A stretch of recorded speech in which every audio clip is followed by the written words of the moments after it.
Hey everyone, so today is a little bit different video. I'm going to review the games from Kaldheim Championship that I played together with Leo Lahonen. He's a great Finnish Magic player, has a GP top 8, has a World Magic Cup top 8, and has a tournament win with 150 cards in the deck.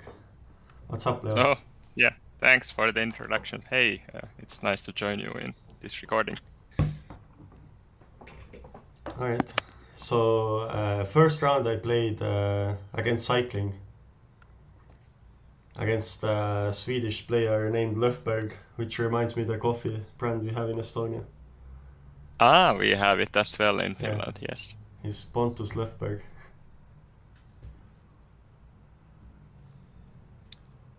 So it started with standard, right? So Yeah, it's standard. I was playing mono red. cycling is played in historic somewhat as well. Oh yeah, that's true. But yeah, this was the standard version. And my deck was like I had two secret sideboard cards against Cycling, two Tormod script. Do you like the matchup and what do you think Ah, when you yeah, are I like the going to a matchup. match like that? I Mm. think I like the matchup. It's without the Dormat script, I thought it was like close or depending on their list, maybe bad.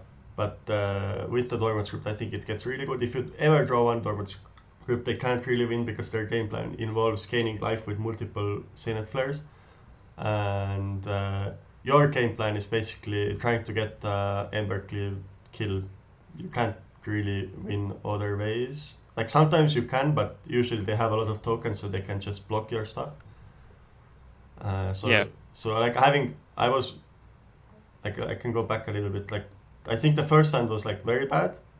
Then the second hand was also bad. Yeah, okay, so there was no option. But this hand is actually, even though it's five, it's pretty strong because I have Anax and Embercleave and have Frostbite for the third one Fox. So Yeah. all I need to draw is just some lands. Like this is the best thing I can do Anax with Embercleave.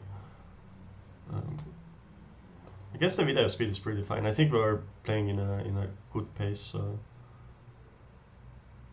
I was considering very briefly if I should wait with a Frostbite and wait for him to cycle once, or maybe I want to kill the 3-1, but I thought it's just too risky if he goes to attacks and then doesn't cycle. Like if he's really smart, he can kind of play around the Frostbite a bit. Maybe it's not really possible for him. I don't know. Yeah, I think it's good to use the And here is the spell on same your turn. spot where I could wait and do it in response for him to cycle. So he would have to use a cycler. But I'm also too scared that if he takes the turn, I'm gonna be kind of screwed if he has two 1 mana cycler, or if he has a 2 mana cycler and a 1 mana cycler after playing land. So I kind of let him keep his cyclers in hand, which I'm not sure even if he should, but that's what was happening. Yeah, but you are also not taking risks, so it's an upside to play it safe and kill the foxes whenever you can. Yeah, I think here is pretty straightforward. Play Onyx over Bone Crusher.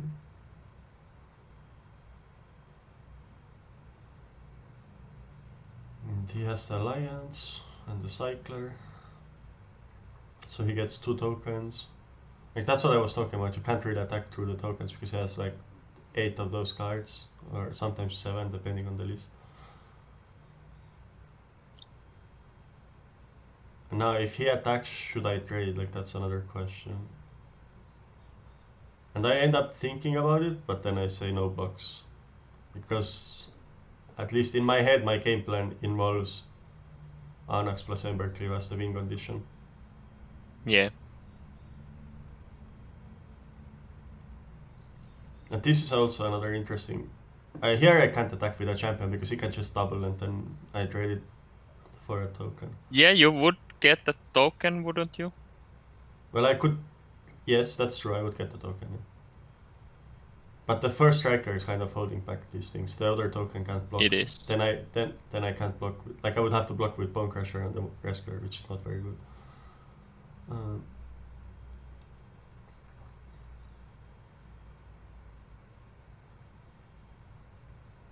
This is a... It's a decent draw for the turn. Yeah, exactly. It's one of the better draws probably. Because can't really cast much else.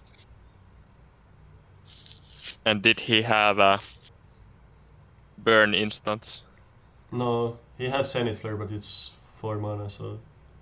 Yep. They Okay. can't really afford to play much else. So here I just kill them.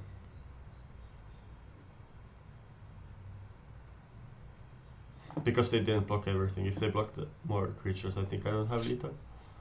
Yeah, they don't have a possibility to play around Cleave there, unfortunately. Yeah. So my sideboard involves taking out the 3/1s and some of the 1/1s, just because they're not so good against the tokens. Like the Fireblade Charger is fine.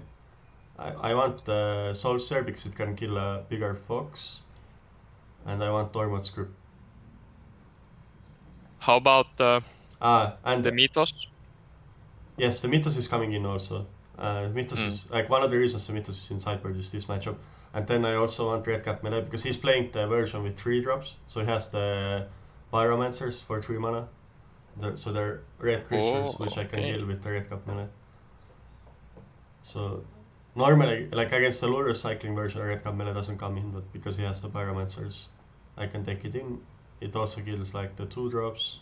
Sometimes you just sacrifice a land to kill a fox, which is fine. The Mythos definitely needs to come in.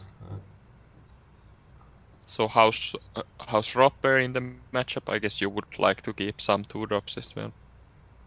Yeah, exactly. You need to kind of keep some I saw in the league weekend some pro players were sideboarding in aggressive matchups in a way where they would become kind of like a controlling tech where they have a lot of removal and you know they don't rely on this curve so much. But first of all, I think in this matchup you definitely can't do it because Zenith Flare is actually like really hard to beat. Except when you can raise it, so you need to be like very aggressive. I could see like cutting one Thorburn. Thorburn is not that good in the matchup, but also combining Thorburn with Embercleave is another way you can push a lot of damage. So I think that's like kind of important to just have a curve and be aggressive. Also, the reach option to block the 1/1 tokens is kind of nice sometimes. Yeah. The sideboarding with the Monarch attack is not so interesting. Also, one thing I did bad for this tournament is I was like, I don't know, I didn't have the energy to make sideboard plans and things like this, so I was just, because both decks I had played a lot, I was, you know, relying on that I can see their deck list and make decisions based on that, but, you know, in some situations it's kind of nice if you have a guide, just... Yeah, the time is very limited, giving you so... a rough guideline, you know. Yeah, if you have a rough idea what to do in the first 10 seconds based on your notes, that helps your last decisions as well, since you have more time for them. Well, later you will see in the last round of the tournament I got paired against the matchup. I hadn't played so much, so I just probably didn't sideboard that good. Yeah, like I sometimes hear good players say that they don't like guides, but I don't really get it. I think they have made their guide in a wrong way if they say that. Yeah, like because it's even in a paper tournament, it's like 3 to 5 seconds to take 10 holds ready and just glance at them, and then you have a good idea of what you should do, and then you adjust based on what you see different than you expected, for example. Yes, I agree. It's funny. Like I read somebody's, I guess. So here I'm playing differently than I played last game. First of all, there were stops when I was attacking. It was one thing I was checking. I wanted to attack first so I can see if there's a pause. Because there was a pause, I passed so he can cycle. And I figured that if he wastes the mana, it's fine for me. Then because he has to waste mana next turn also. Yeah. So I was waiting for him to cycle. After that, I'm gonna Bone Crusher. I think that's what I did. Yeah, this is quite like intuition based of a play. it's not something you can really count out, I think. You can try to evaluate, like, how is it, how No. often does he cycle, how often he has... No, I changed my Okay, mind. you kill it now. Yeah, it's... That's fine. Yeah, tells that the play is very close. I read in someone's article like long time ago about sideboarding that sideboard guides are like recipes, you know, when you cook and then you just have like a... Exactly. But I hate it because whenever I cook and if I don't follow the recipe exactly, the food is going to be horrible. What? So For me, that doesn't really apply. It's always fine. Okay, if you do something completely different, like this is change actually... the portions or something, then it's Do you like attack okay. poker? Hmm.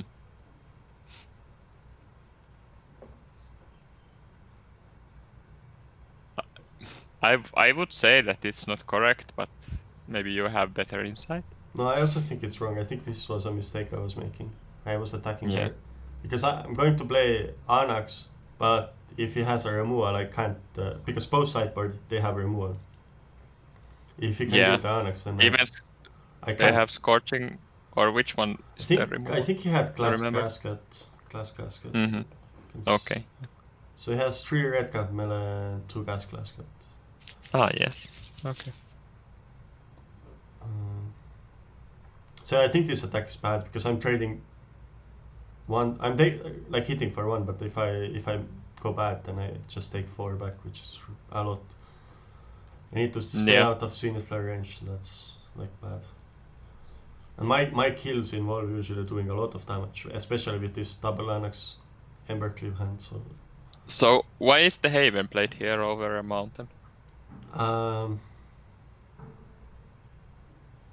It's not a big difference, I know, but yeah, I just always... curious if it has any. I always play Haven on turn 3. I think it's like how do you say? It's like a shortcut. You always play the Haven on turn 3, so you can attack on turn 4 if you need to.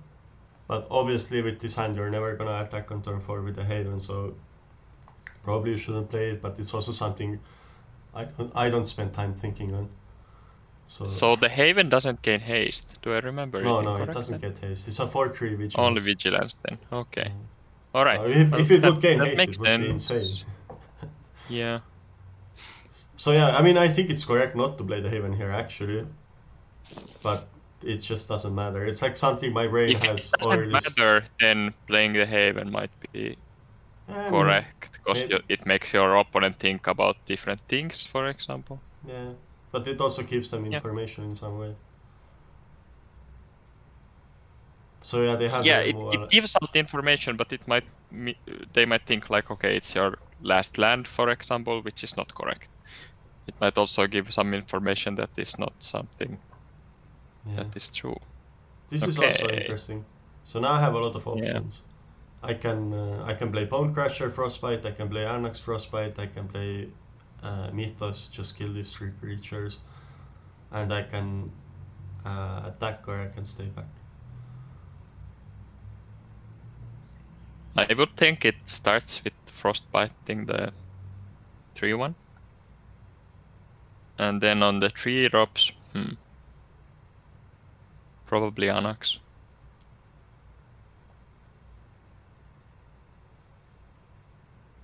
What were your thoughts? I think I agree with that. I think it's better to play a 3-drop than to play the Mythos here. And then I shouldn't attack again. I think that's another... Yeah, because Embercleave is good endgame, even though it deals also huge amounts of damage, but you don't want to raise that hard. Yeah. So you play this and attack with the charger? Yeah, which is just bad, I think. But that's what I did. This is much closer than the previous one, on whether you should attack or no. I agree. One thing which I noticed is like, I should have played a warm-up game, I think both days. Yeah. It's like something I think... That's a very good idea, yeah. Can help. So here, again, I take 3 damage against 1, which is not great because now like my life is getting low. He hasn't cycled too much, so it's not that scary, but still.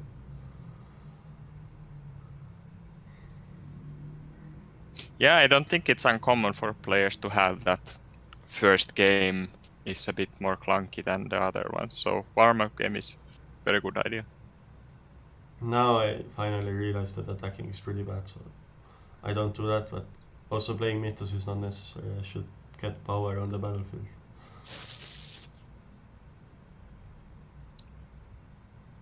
The good thing is if I draw a land, I can attack with Faceless, like 2 4-3s and the 1-1 and play the Embercleave.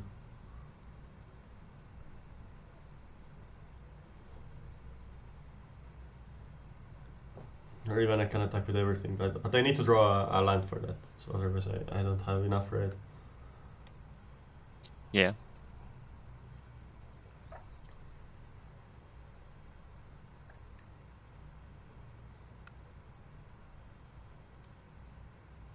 So this is nice, it plays into Mythos.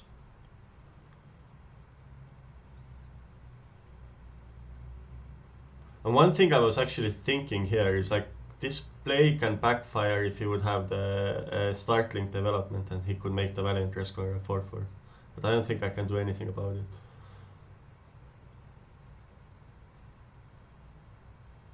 Yeah, it's too much to give up on 2 tokens here.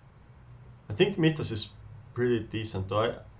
I've seen Blazing Volley in some sideboards, but the reason I like Mythos more is because in the Naya tokens matchup, which I think is one of the worst matchups, they also have like 1-2s and the Clarion Spirit is a 2-2, so you can't kill it with Blazing Volley.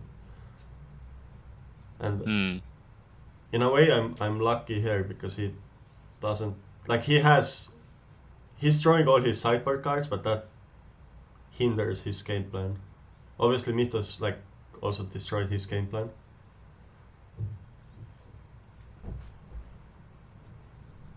But I think they should be like more reliant on the Zenith Flare plan usually. At least that's how I feel the matchup plays out. Like they need to try to find 2 and burn me out while they're gaining life. Yeah. Now I can just. You have enough removal to like. I just drew the land, so. Counter their other plans. Here Without the land, you would just go for Embercleave, I guess. Or no? I think Maybe just I for think Haven. no, because Embercleave adds 3 power to the field, but attacking with a Haven is +5, so it's better to attack with a Haven. Yeah. He had flare up though. In this situation, I think he didn't. He had 2 mana. Okay, just a regular, 2 mana removal if he would have. Started playing the same video again. Okay. So round 2 is a pretty interesting match, I think. We play against Daria Martins. I think she's Russian, but she lives in Brazil, which is kind of similar to me, where I'm Estonian and I live in Colombia. So this is a mono-red mirror. And I think like the mono-red decks are pretty much. Everybody has like the Sandy Dog version with 1 or 2 cards different at best. First of all, this keep was interesting. So I had 3 lands, 2 robber, Onyx, and Torbran on the draw. I'm not sure what I like about the hand. Like I thought it was a really tough decision. You kind of want the removal in this matchup. Yeah. But also I have like Torbran, I have Onyx, like I have a kind of decent curve except I don't have a 1-drop. And also the fact that I can. Yeah, I don't know.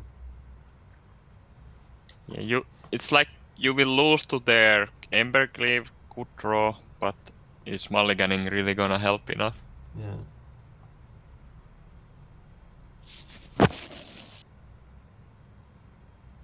Because this hand doesn't really beat the curve out.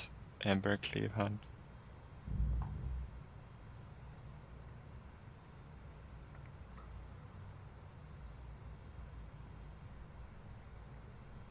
But you can always throw a Bone Crusher off the top, so... Yes. This is a bad play, I think. Yeah, there's no So, hurry, right? there's one thing which I was thinking about is if I wait, they can, if they have Bone Crusher, they can Bone Crusher the guy who I Bone Crusher, which will counter my 4-3. But actually, it's really good for me if they go for that play because they don't play a 3-drop then. So I should definitely wait and see. Maybe they have a Robber of the Rich or something else I want to kill. So. And also, if they would have Frostbite. I don't think you would kill anything else, but it might change how they play. Yeah, and also I actually give them the option that if they have Frostbite, they can use the Frostbite to kill my Bone Crusher Giant. Which is also something I'm not sure they should do. But it depends really, but in this slot I think they shouldn't do it. Because if my turn 3 is just to play a Bone Crusher, then they're gonna trade like 1 mana against 3 mana, which is good for them also. But sometimes it's good to do that play. Because you like don't take the 2 damage. And here I play the Bone Crusher because I want to be able to trade with their giants, so I can't really play the Onyx. Yeah.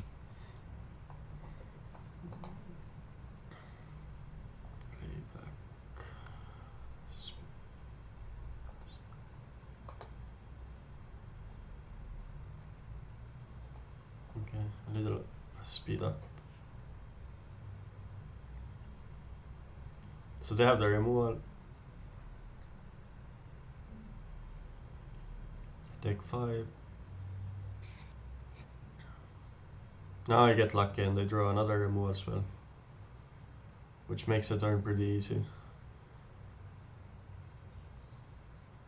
I think if I don't draw the Frostbite, I just have to play 2 Robber and probably go for a double block. Now here she doesn't activate the Faceless Haven, so I detect there's an Embercleave coming, so I block the Fairwind Champion. I'm fine if she wants to trade Fairwind Champion and all the damage for the Onyx. I would let the trade happen, I think. But if she Embercleaves the Giant, I get the big mana advantage, and also I get to get card advantage. So. Yeah, you really need to kill all his creatures all their creatures if they play the cleave. So that worked out very good for me. Exactly. Now it's also an interesting decision. So I need to start closing the game. So one thing, she didn't play a land, so I know she doesn't have a land in hand. Because if she would have a land, she would definitely play a land in this situation. And so I know it's 2 spells. And the only haste creature is like a 1/1, where you can equip for free, that's for 4 damage. Or it's Robber of the Rich, where she needs to have a land. And I don't tie to either of them. I could tie to Fairwind Champion plus a land. So if he goes like Faceless Haven, activate, play Fairwind Champion, equip for free, then I die. So my options are I can play Thorbrand and attack for 7, put her to 11, or I can play 2 Robber and attack for 8. It's 8, right? So it's 4 plus 4, 8. Yeah. Go to 10, and then next turn I have the option to draw a land and go Thorbrand Rimrock Knight, which would be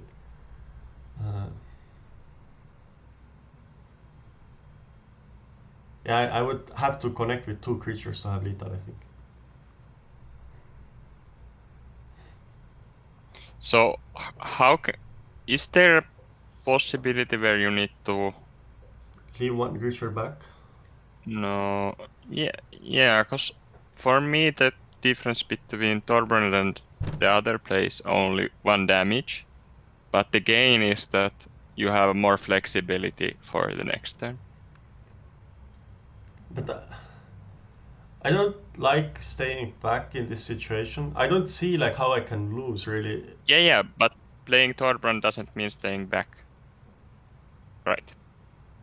It just means you are losing 1 damage this turn for a bit more flexibility for next turn and or potential block with the Torbran. Okay, yeah, there's the thing because I can play Torbran and then I can play 2 hasters. Yeah, that's true.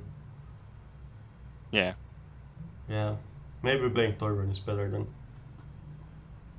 I think so. And there is no removal main deck that can kill it also. Yeah, I agree. Exactly. I agree with that. A double Bone Crusher maybe, but beating that It's not even bad might start. Yeah. If she has double Bone Exactly. Crusher, it's not even bad for me. I think I win if It is not. it's double Bone Crusher. Yeah, it's actually much better to play Torbran here. That's true. Also, it like hides a lot of the haste damage from my hand. Yes. Obviously, I'm getting roped here. Like still have 1 time bank, but this thing creates some mental pressure. So I make a decision. And I'm still in a pretty good spot. Like it's quite difficult not to win from this spot, I think.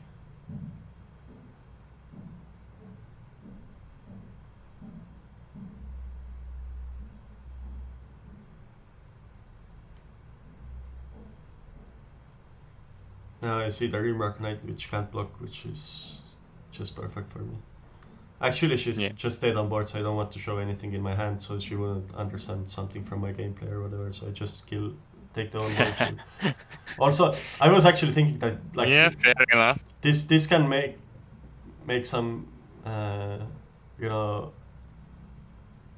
mental advantage for me. Yes, of course. Because fuck, I was stayed on board. Maybe she didn't realize, so I can try to take advantage of that also. Yeah, it's part of the art, trying to decide those wrong lethals. Sideboard in this is I take out the 3 ones that can't block. I take out 2 of the 1 ones. They're decent actually. They're not that bad. I guess I end up taking out all of them, and then I take out 1 robber, and I take in all the removal plus the Acre Wars except for the Mythos, because I think the Mythos is a bit slow in this matchup.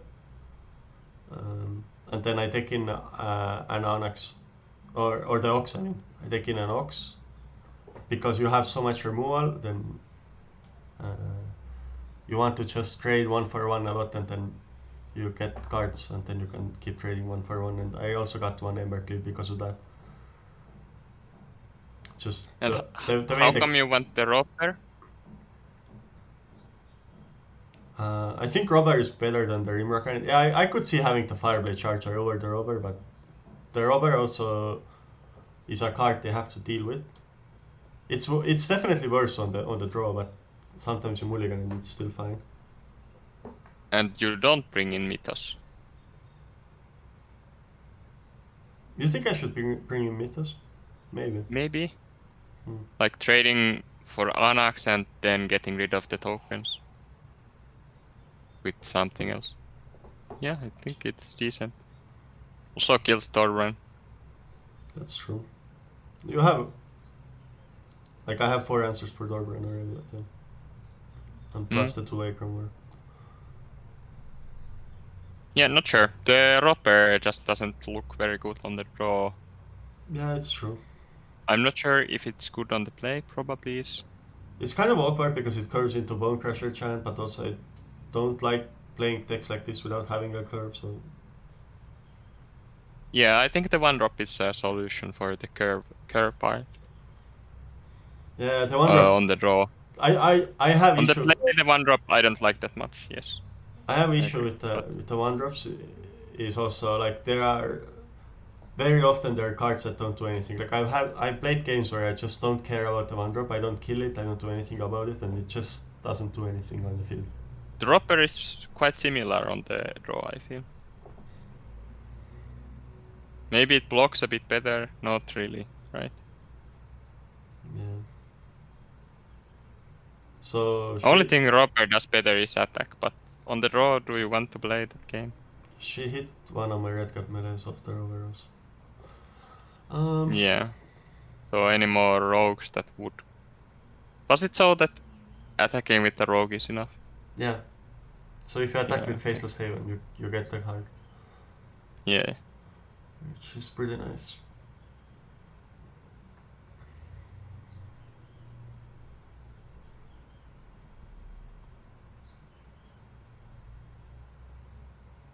So here she has a decent card.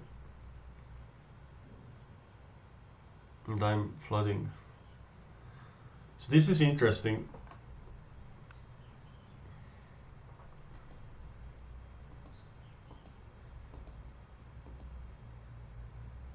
You're playing the long game already, I think, so I would just leave Haven up and Yeah, bluff anything else you might have in your hand. I agree. I don't think I can attack her. Okay, definitely. I just want to survive and play the Ox. This guy can't block, so he's attacking. Now, one thing is you notice is there are stops. There are stops everywhere, so I get scared. I think I make a mistake here. Yeah, so I get scared that there's a 1-mana removal spell. And I don't go for the block because if I in my but head the I'm thing with thinking if I go for the block and they kill the land, then I can't play the Ox and I have no play next turn. But the thing actually is that if I don't go for the block, I leave them with the removal spell, and then I play the Ox, exactly. and they are still gonna kill me. So I should definitely Yeah, go for the block here. like the verse for both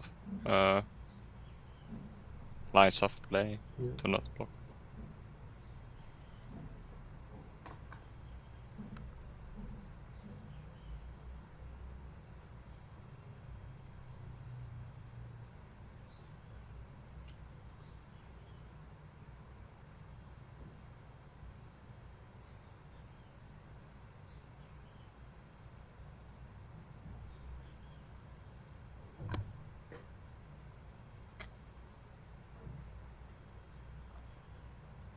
Now she figures out that I have Bone Crusher Giant, so she doesn't block, uh, which is I think very heads up play.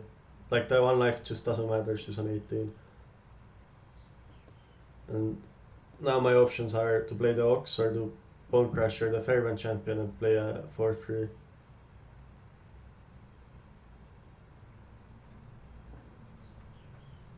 Bone Crushing the Fairwind champion does so little because she gets a 1/1 back. It makes Onyx a 3/3, I guess. And at that point, I'm pretty sure she has a 1/1 removal spell in hand, unless she was using stops. Which, Okay, but that you won't beat. I'm pretty certain. yeah. There's no line to beat that one. So there's should an not think option about which it. is to play the Ox and hope to draw a lot of removal for next turn. Yes, that's one line. The other option is to play Bone Crusher. Another one is to hope that there's no more red permanents, and then you can block with the Anax, or maybe they can't attack with it. So there's three. And playing the Bone Crusher. There's three lines here. I can use the Bone Crusher now and play the 4/3, and that play can backfire if she goes for the play that she burns her own Fervent Champion in response to the Bone Crusher, because then I don't have a play after that. One of the lines is we won't beat the burn spell, right? One of the plays is the Ox, and then there's one more play which is playing a land and passing, and then I can activate Faceless Haven, block, and after blocks burn the Fervent Champion. That could be the best. Yeah. Only issue with That also that is that does that so that the token can't attack, so it takes 1 damage off. yeah. That could be the play. So I thought it's really hard to beat the removal spell anyway. So I go for It is you want. Yeah. I go for the highest upside play where I just draw 3 removal spells. That's fine. And I don't then I lose badly.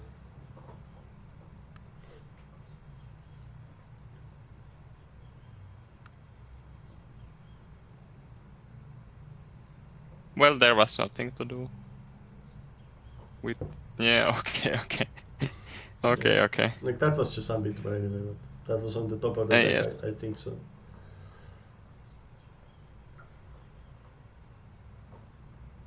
It also could be that she threw the frostbite. I actually kind of lost the game earlier by playing bad. So on the play I put in the 4th rubber for something, I don't remember what I cut.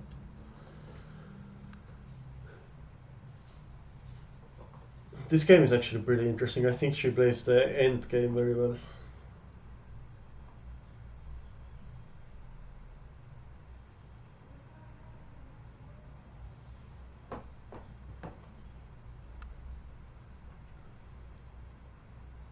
You can also see that I'm keeping in 1 Phoenix in this matchup because often it gets very grindy. Like sometimes games just end because of Embercleave, but other times they get very grindy, and then having Did you that. put the 4th cleave in?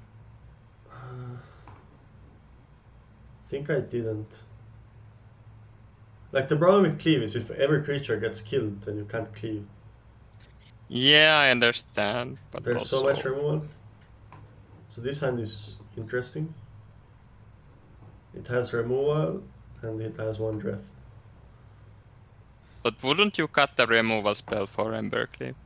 Isn't that better? I don't know. Maybe not, since 1 cleave is enough. Yeah. 1 cleave is also very important in certain hands. I think this one is a mulligan because So you can't keep, yeah. I'm on the play. On the draw I would keep, but on the play I think I want to mulligan. I want Yeah, to try to be a probably bit more like. aggressive. This one is good hand, I think.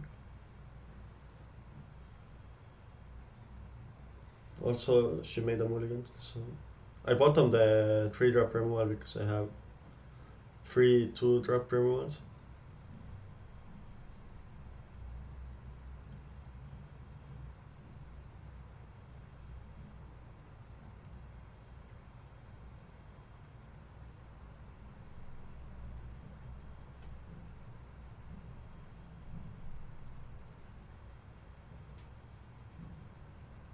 Playing with the stops I think is very important. So here I stomped the At this charge, level, yes. And why which not? Yeah. again I get why I'm doing this. It's because I don't want to get my 4-3 dying to her stomp.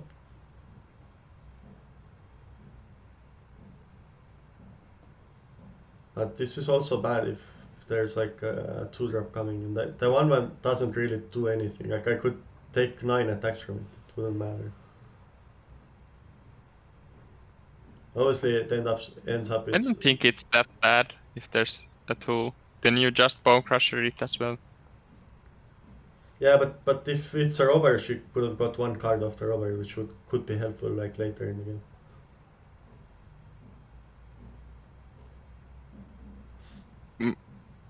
Would there be a card? Yeah, I think she had 4 cards in hand. I had 5. You're on the play, but they had I a didn't play a mulligan. 1-drop, so Yeah. Okay. um, yeah. This was also I think this attack was bad. I should have stayed back for blocks. I will happily trade the champion for the 1/1, I think, in this Yeah, one. you want time. I just need time.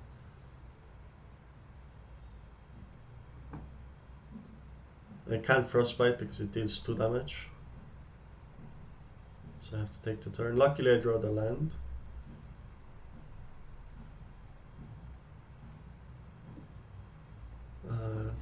Yeah, I think playing the Dragonfire on Anax is pretty straightforward. Yes. Everything else just puts me in a really bad spot against Cleave. So.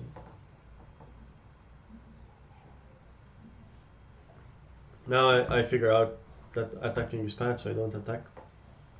Also, I have Akram War, so I'm in a good spot against Torbjörn.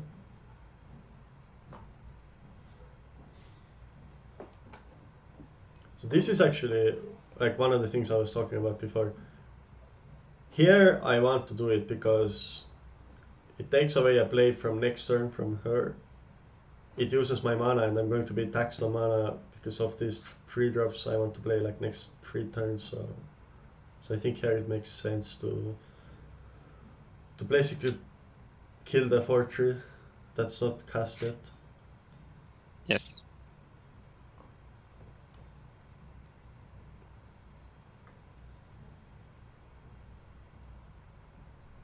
Obviously I draw the land, so I kind of wish I didn't do it. Because if her play would be to play the 4/3, I would take 2 damage and kill it just to use mana better. I should have used some stops also. Like now she knows I don't have a removal, so she can attack with a Faceless Haven or play a robber or something. That's why like using the stops matters so much, I think. Even though they might make the same play, but even if it can like hinder their play a little bit, that would be nice.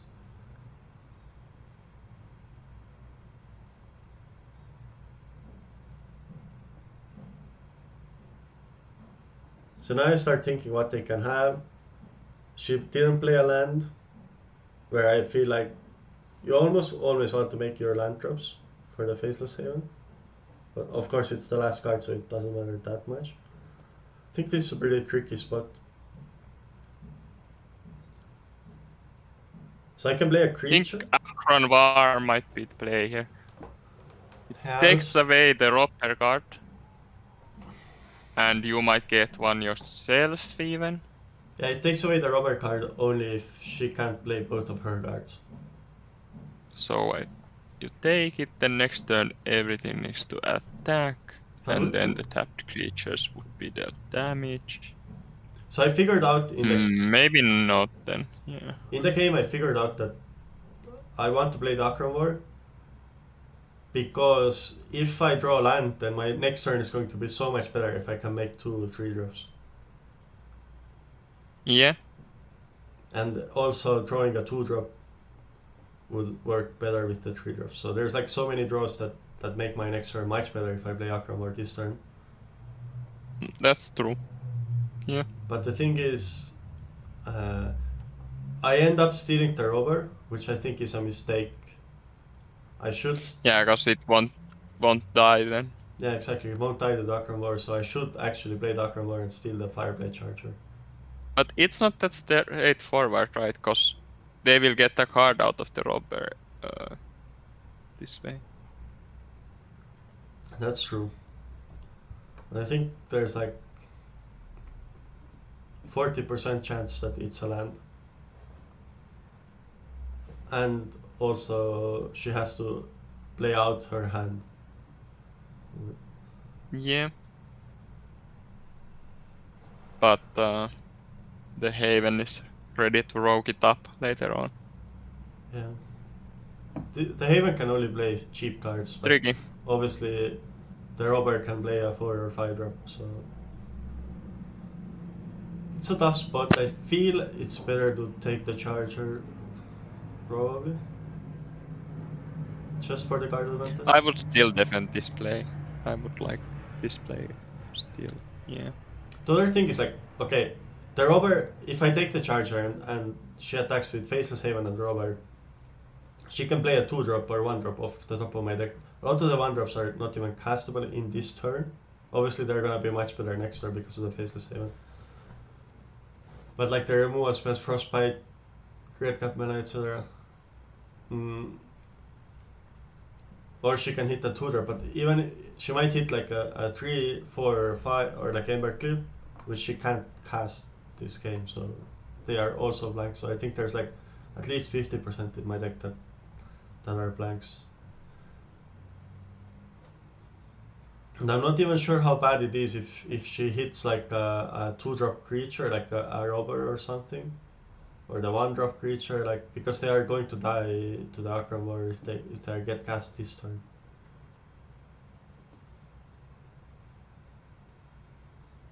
So yeah, I draw a red cap melee, which is obviously a great draw.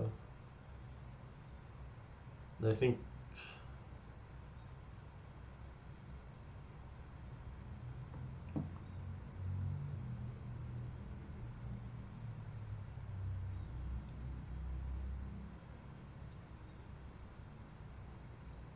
I don't think here is a big difference to playing Onyx or Bone Crusher.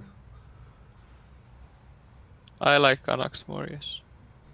Yeah.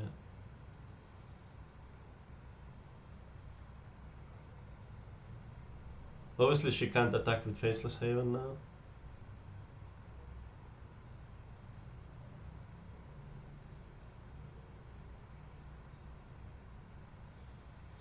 So now is where I realize, oh, the robber is not dying. The charger can just ping my face. So this I think is the. Yeah, I understand this. But I think this is like the biggest mistake of the game actually. I should keep. Like I'm going like okay, I get the 1/1 out of this. Like this is a card advantage play, right? Whereas if I let them have the robber and I use it later, I lose card advantage by killing the Haven. But I think tempo is much more important. So I think this is a pretty big mistake, which probably ends up losing me the game in the end.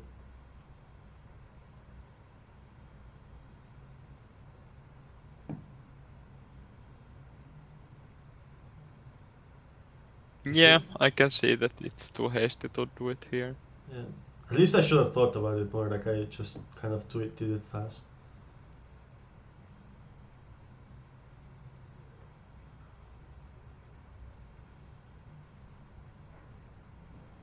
I drew a 2-drop, so I can go 3 and a 2.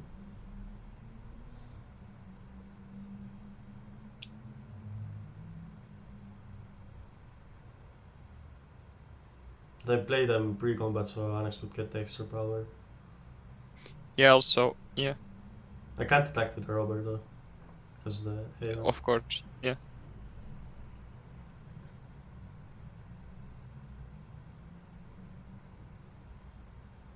Also, I think last turn I had the opportunity to notice that there were stops. So there's like a probability she has removal. Obviously, I also expect that good players, like everybody, just put stops all the time. I think that's at least something Most of the time, at least, people yes. should be doing.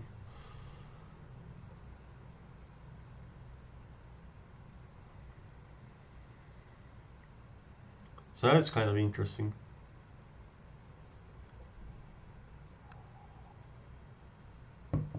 So right now I'm counting the damage, which is 7, 8, 9, 10, 11, 12. So I have exactly 12 power.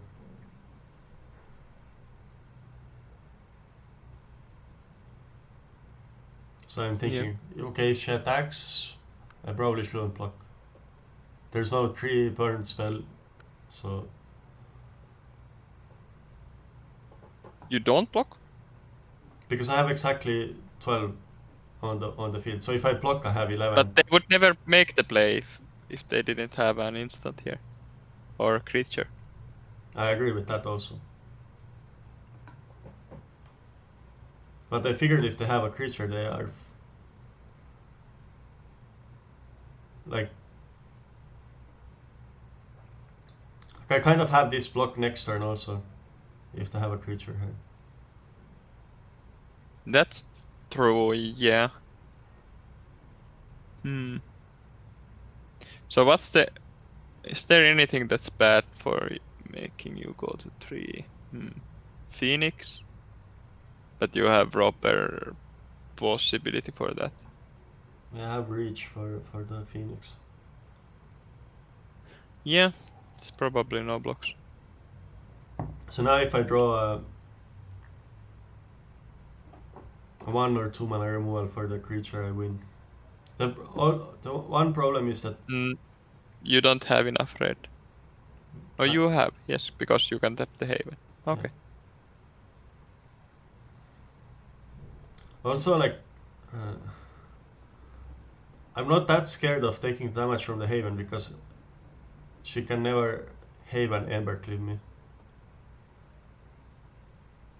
And she obviously has Phoenix, which is the worst card for me. Like this, and I draw a blank, so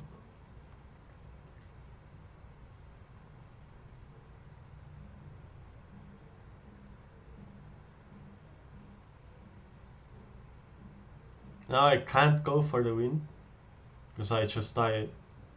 I just die if I go for the win. It's very easy. She can block and then attack for 3 with the Phoenix. Definitely, I should maximize the stops. I should put the stop in the combat, etc. But I don't do it, so she knows I have nothing.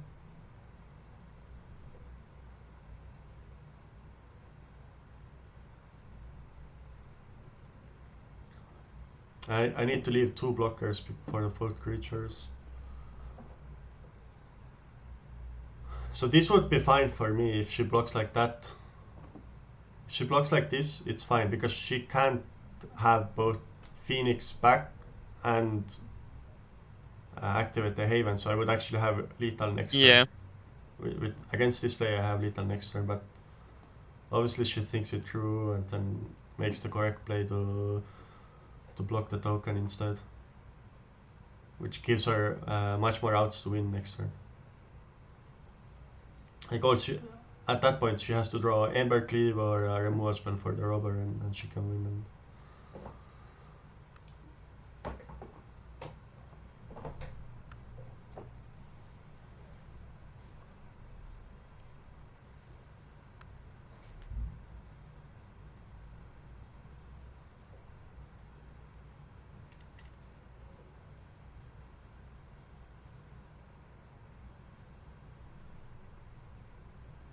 so I have to play the land here probably.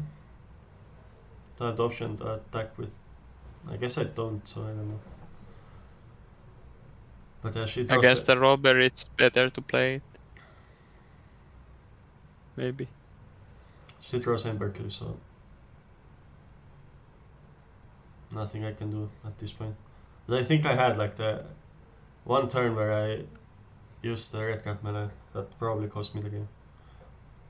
I think the game would have gone on for much longer. Maybe I would still lose to Embercleave, but I don't know.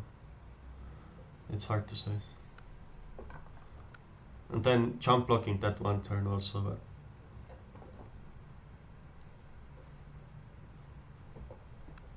I don't know. It was definitely tough spot. Yeah. What is this? Oh, so what happened here is I forgot to start the recording, so this is like in the middle of the game 1, playing against the Temur Adventurers. I think I mulliganed and just he had like double Innkeeper. I used a lot of removal, but it didn't matter. I just got hosed by all the guard advantage in game 1. Yeah. Okay, so here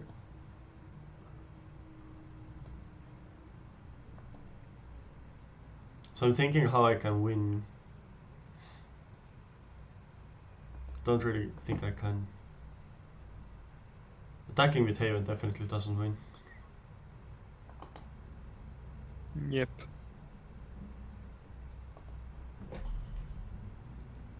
Like there has to be some combination of Torbjorn plus Embercleave that probably does it, but it really doesn't because I take like 10 damage next turn and then I just die the turn after. I attack with Robber or with the Haven, which is just bad.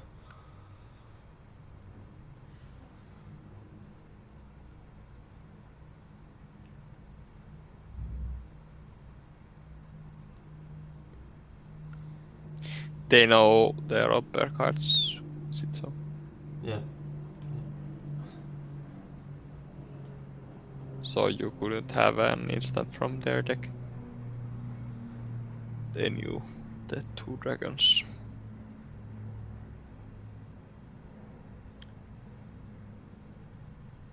They just have Embercleave, so I lose. This matchup is interesting. I feel their deck is so clunky that I'm not really scared against playing this deck, but obviously if they have the good draw where everything works out for them, then it's pretty much impossible for me to win. And it's also Rimrock Knight is like bad because of the 1/1s that can block it, but it's good because it can make your creature like it's one of the ways you can kill a Lovestruck Beast, which is kind of a hard card to deal with. Hmm.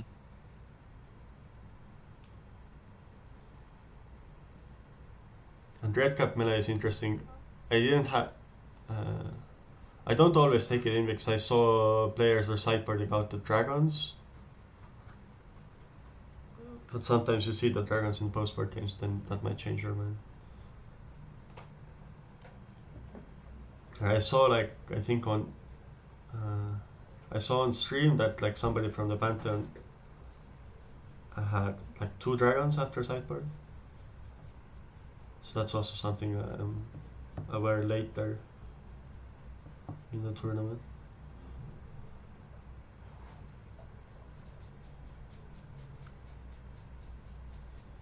This hand is obviously really good. Needs to draw lands. But Yeah, but it also gets stopped by a Lovestruck Beast. Bit yeah, bad. but I need to draw lands kind of. Maybe Embercleave hand is a bit better, but yeah, probably easily as a keep still, yeah, of course. This is Javier Dominguez, right? 2 Javiers. Kind of nice. Yes. You like the PV card? Okay, it's okay, yeah. I think it's decent. I don't think it's great. I think it's like It's slightly worse than decent. Meddling Mage, I think.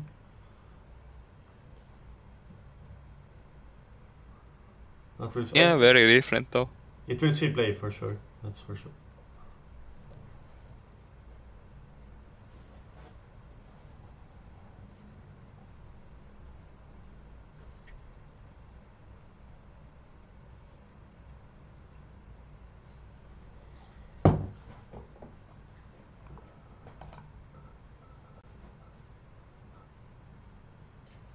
I'm gonna speed it up a bit.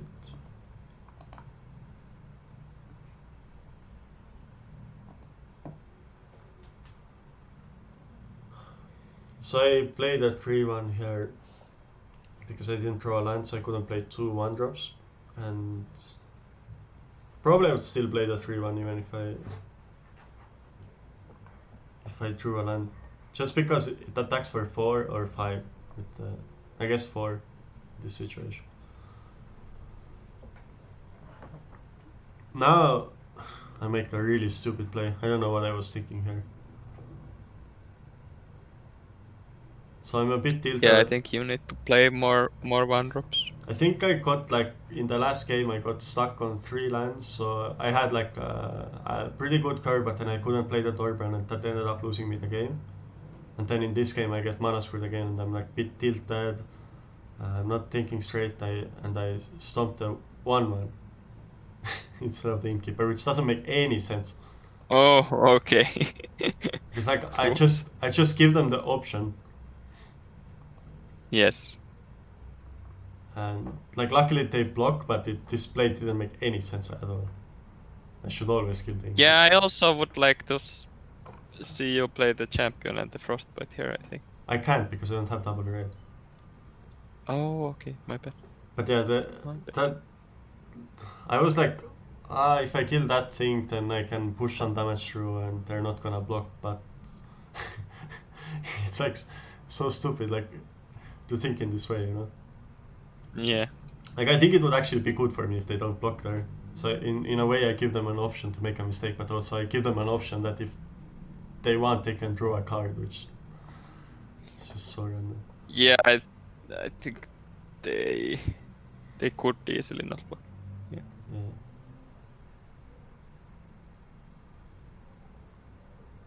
No, I just get mana screwed and I lose the game badly.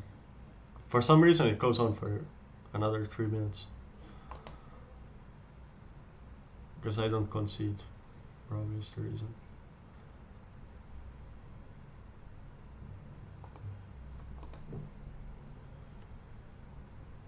I wish there was a short key for this. I don't. At least I don't know that.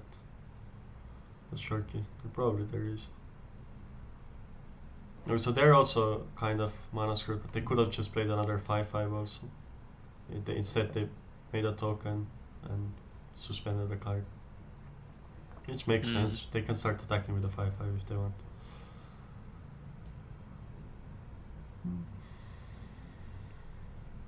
So now I'm thinking, okay, if they're missing land traps, maybe I have a chance.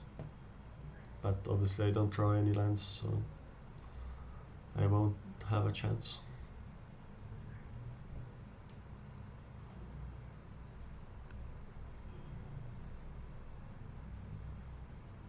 Redraw the land first. That's a good play because they can attack for 10 and I can't kill the 1/1.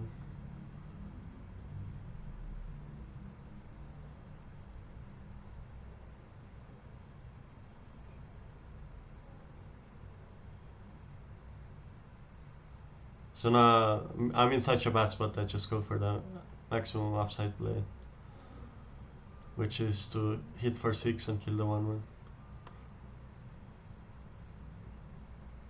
I think this is correct. Like if they have another Love Struck Beast, I can't win anyway. I just die. So that's it for this round. The next round we start playing Historic. So I played against Cycling, Honor at Denver. Now I play against Junk Food, Oscar, by the way.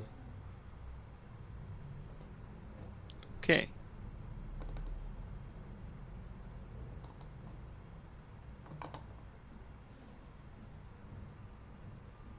Let me see something. Yeah, good to see some European players there. Yeah, Europeans did really well this tournament. GP regulars and also PT contenders. It's the online tournaments are so good, like for people who live in places where it's not so easy to travel, etc. You see a lot of good players, like doing good in these tournaments. People who normally haven't done so good because. So this hand, I think this hand is good. It's very rare when I'm only gonna hand with Stitch or Supplier in this deck. And having a Thoughts is also very important against the food deck. Game 1, it's like you have 4 Thoughtses and 2 Bedevil to deal with Witch's Oven. And I think in this matchup, at least my game plan is revolving around getting rid of their Witch's Oven.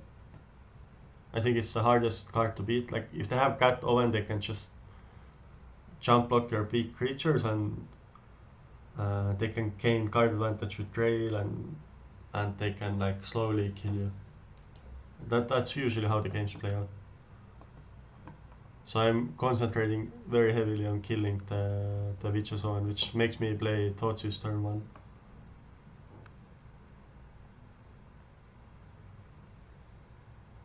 At least I hope I do that. I think it's definitely the correct play.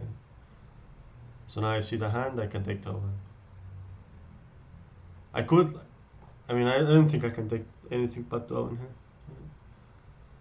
Just too important.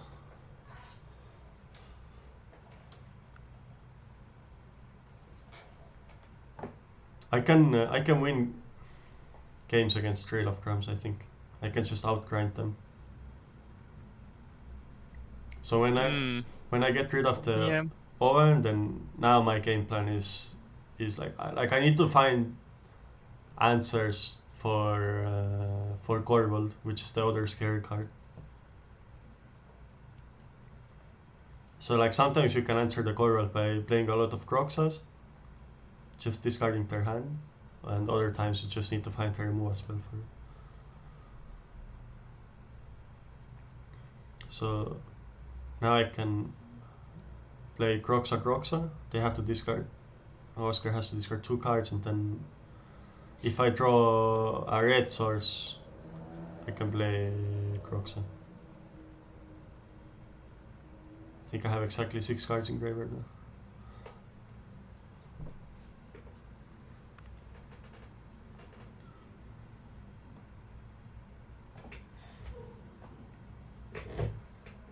Now I don't attack because I don't want to give him an option to find lands or something with a cat. I don't mind. Yeah, you will block also probably. Yeah. Well, actually I won't. Yeah. That's interesting. Sure. Like I think that's debatable. I don't really hate taking a few points of damage because this makes my Death Shadows better draws. Yeah. Yeah, probably not blocking is correct. Yeah. And I don't have I mean, one reason I could block. I don't like. One bad thing is I can check my graveyard, but if I block, it puts a 1-drop in graveyard, which makes like one of these Agadeems more castable. If I draw like a black land, for example, or if I just don't draw a red source. But the other thing is I don't have like another good reason to actually mill cards at this point. Like if I would have had the Arcanist and I didn't have any good cards for the Arcanist to cast, then it would make more sense to block. My graveyard was like pretty stacked with cards. So here I just take the 1 point of damage.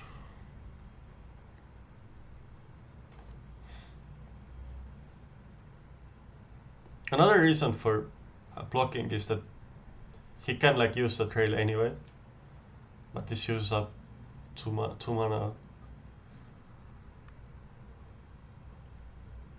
Yeah.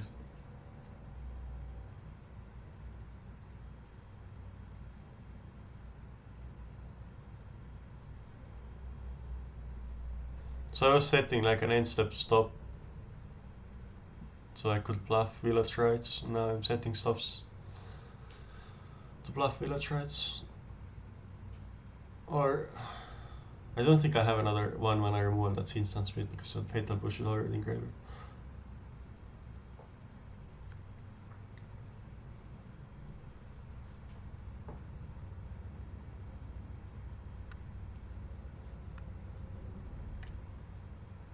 This was the most popular deck in the BT, the Chant Food deck. So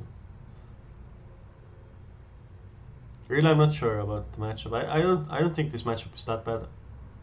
I think the Chant Coco matchup is much more difficult. But both are playable, I think. Like I have a similar game plan against both.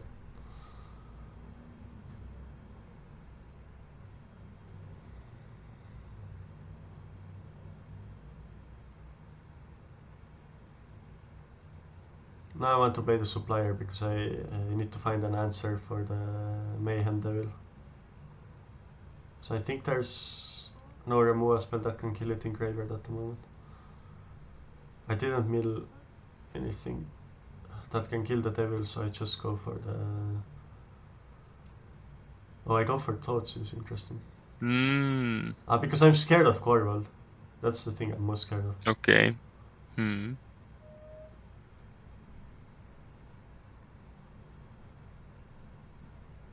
I could have gone for Village Rise to draw 2 cards, which is also fine. Oh, Plot Chase is also good, because you might even get another Arcanist trigger next turn. Yeah. Yeah, I think it makes sense to do it like this.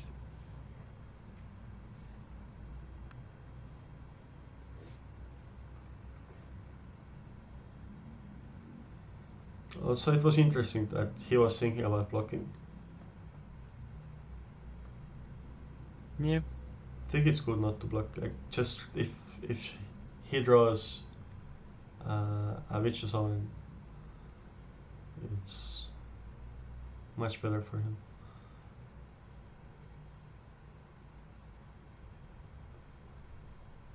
Now I block. Just trying to hit something good for the Arcanist again.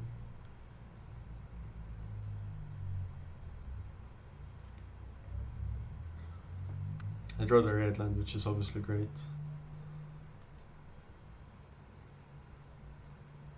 So I think now I need to play in a way where I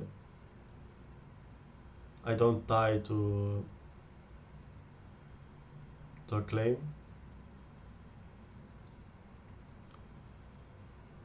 but I still decide to do this, which I'm not sure if I like this play actually. And it gives me a lot more options.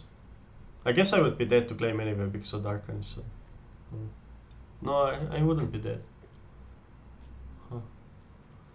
Luckily I draw the Stitcher Supplier, so Also, I didn't realize my Arcanist is going to die because of the Devil trigger. That's Yeah. what I missed. Mm. So I got very lucky. I drew a creature, like a 1-mana creature I can cast, I think.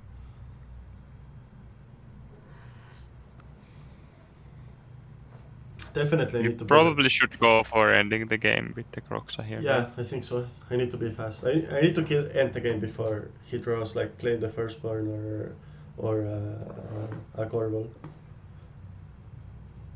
Did you have claim in hand when you No, I drew end this. this turn? Yeah. If I Okay. had the claim, I would Yeah. definitely claim the Devil and stuff. Yeah. Yeah, I think so too. Yeah. Okay. Yeah, I don't like attacking there. I think it's just not good. Or at least play something else. Like I could have played a Fatal Push or something on the familiar. Like I think I needed to play Croxa and I needed to have the 1-1 back. So if he draws claim the first turn, I don't just lose on the spot. Yeah. Don't remember if I had the Crash through engraver, which would have been castable also. So now I go for this play. No, you hit the Death Shadow at some point. Okay. Yeah, because I realized that I can't play Croxa, right? If I play Do you have Croxa a village rights there in in graveyard, graveyard? Yeah. uh, Can't great remember. question. I might have, yeah. Because that makes that play better, since you can then claim next turn. I think there might be one Village Rise. I'm not sure, but maybe not. There was only one at some point, so that probably means that no, unless you milled it. Okay, No. here you go through it. No. Okay. Obviously, I draw the Croxa, which is Fatal Push enabled. Yeah.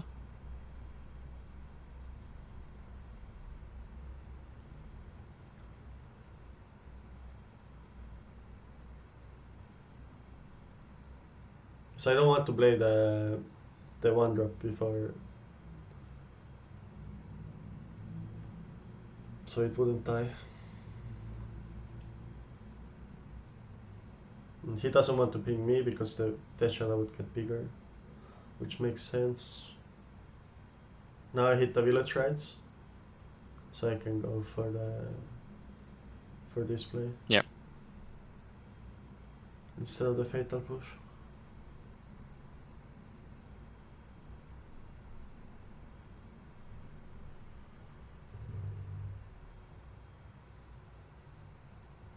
And this is good because now I can play a hasty Croxa next turn. So pretty much.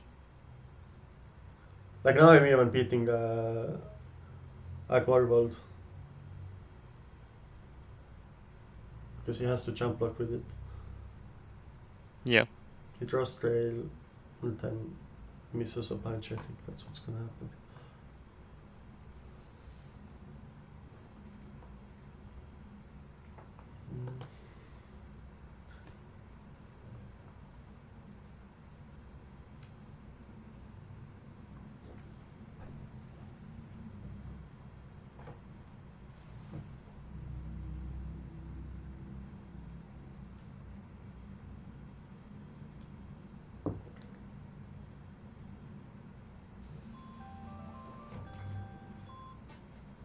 I like the Arcanist deck, but I don't think it's that good, to be honest.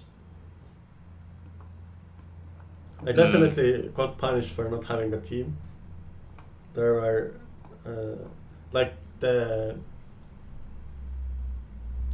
Aura deck that did really good in the Pit team. I just didn't test it at all, and the reason was because I was pretty sure it's just bad against claim the firstborn decks, but they built a version that was much better,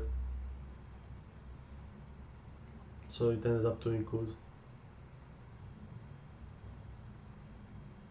And I think the overall win percentage, the Aura deck was still like losing to the Chant decks like 45% or something like this. So it was still like losing to the most popular deck, but obviously it was also like all the Aura's versions combined, not the version of Arne what made him make top 8. So.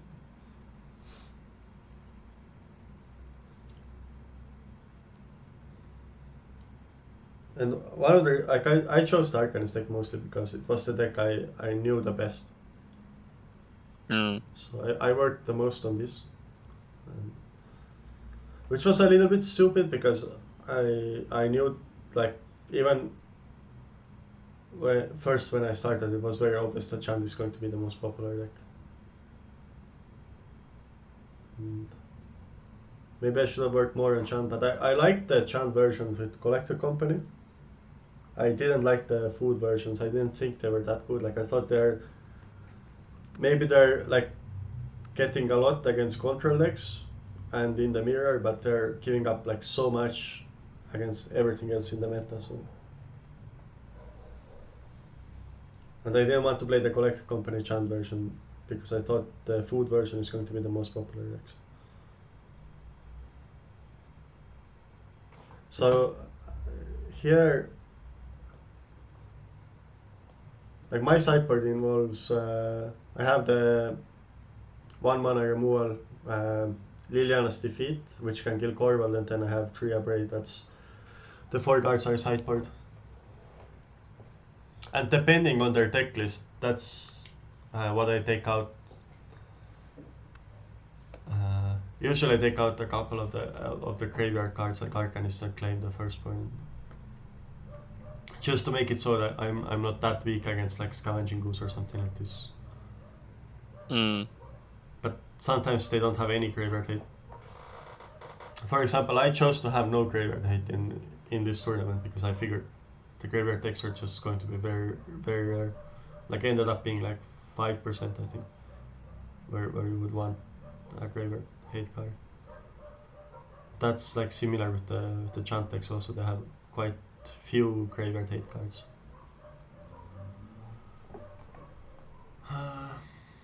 This hand is interesting. So I can deal myself 6 damage, so I can't cast Death Shadow.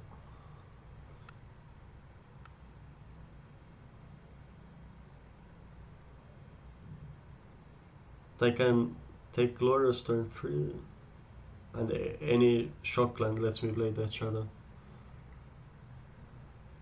I think I would keep this.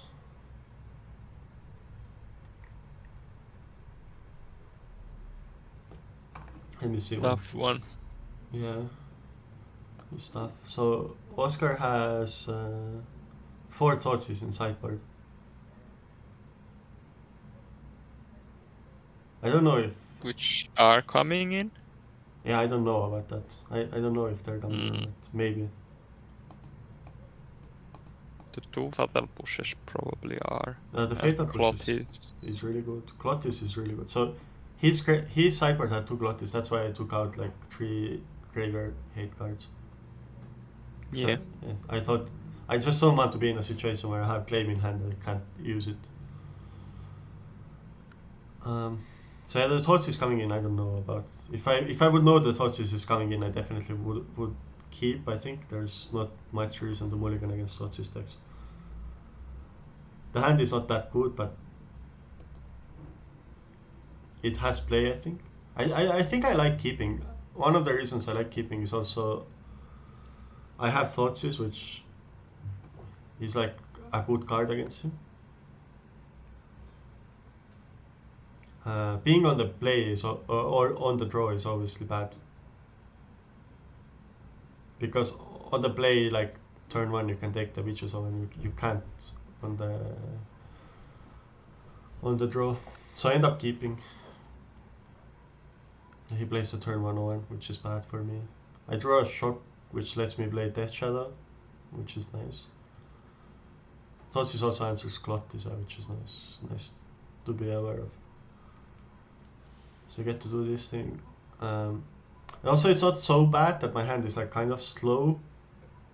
Just because if I end up taking like 1 or 2 hits, I get a big Death Shadow.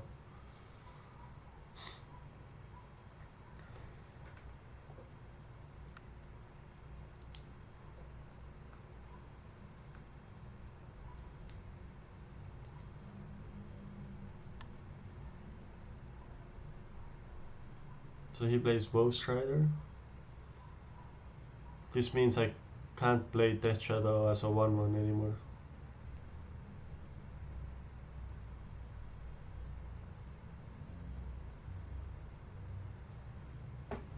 So now I draw Abrade. The Abrade does like multiple things here.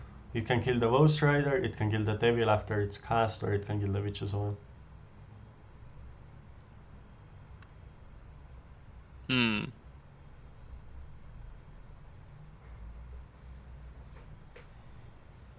So if I go Sacred Founder, Death Shadow, pass, I think he is going to figure out that he can't scry. Because it's just so easy to play the Devil and then... Yeah. So you can't really do that, right? Because he has the Owen as well. Yeah. I can do it. Because I can set up playing Claim next turn and taking Lures to hand. So I can like waste a Death Shadow against the Goat token. So I could get a 4/4 Death Shadow next turn with Lures in hand. And that would use up my mana this turn.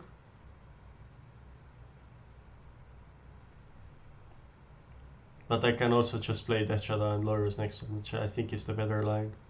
So I should actually waste the mana here, which is like kind of hard to realize,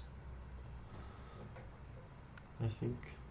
So I shouldn't shock myself. I think I should just play like Dragon Skull Summit, go and see what he does.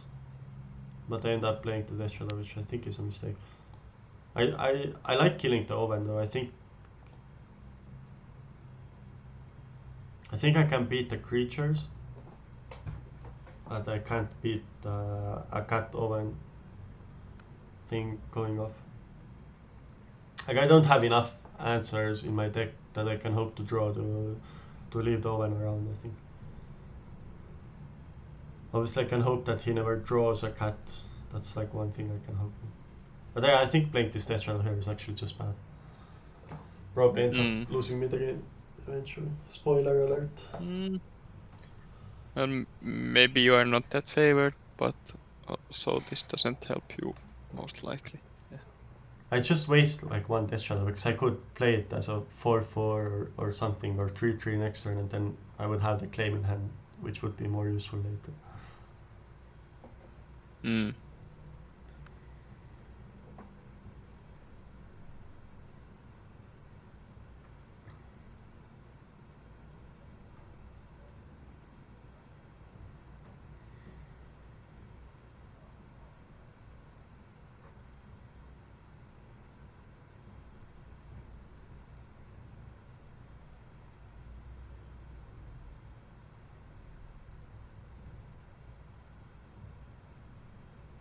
Yeah, this was just very bad.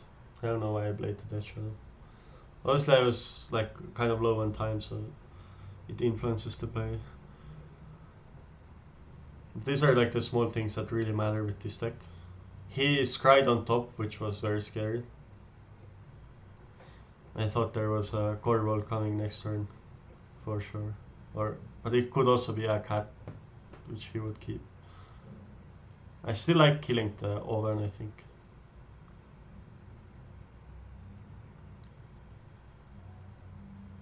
Because the Arcanist doesn't have anything to flashback, anything meaningful at least.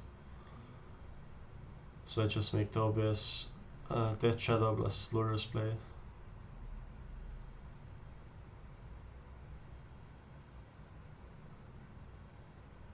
So if I didn't shock last turn, I could have a 2-2 Death Shadow here. But I think 4-4 is better. Mm. You could also have shocked this turn. Yeah, exactly. That's why I shouldn't do it. I could just delay the decision. Yeah, He just has play some other land than shock, and he has okay, core worlds, which is really hard that's to bad beat. news. Yep. Yeah.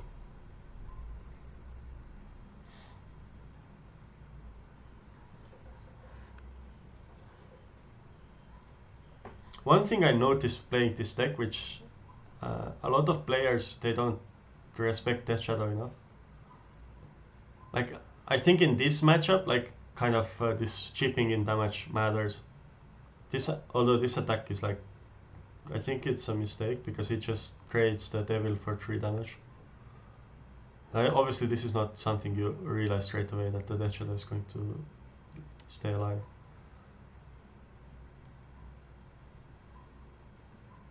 That this gave me some hope that he made this attack, so now I can draw an answer for Gorwell, which I don't draw. So the only way I can stay alive here is I play Lurus, give it haste and attack for 5 lifelink. Mm. Just don't have another way to stay alive, so have to make that play.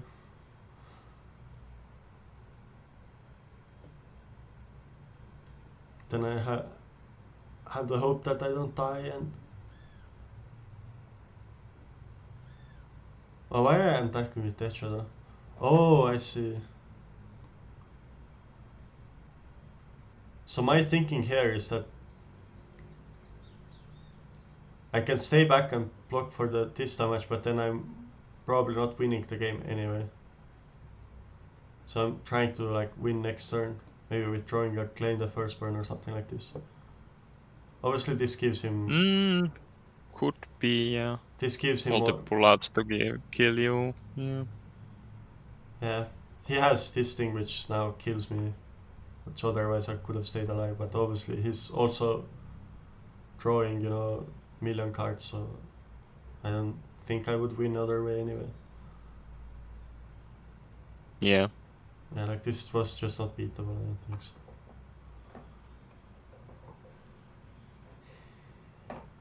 So one decision early in the game was if I could have abraded the Ghost Rider instead of abrading the Oven, and then not attacked her, but that didn't matter, I think.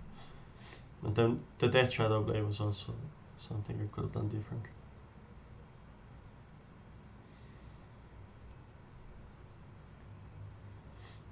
Here I trust my sideboard plan, so like at least this is something I have worked on before. I didn't actually practice this matchup against anyone. I only relied on my experience on the ladder, which is like really bad for a tournament like this. But It's a complex matchup for sure. what can you do, One of the Yeah. things I was banking on was also that I just played the matchup much better because I have played the matchup so many times compared to my opponents might play it for the first time in the tournament.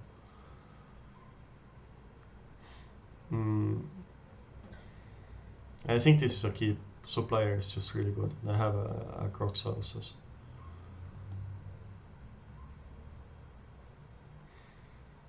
This hand can lose badly if they have like cat oven style thing. But I can also just like mill Arcanist and draw a claim or something.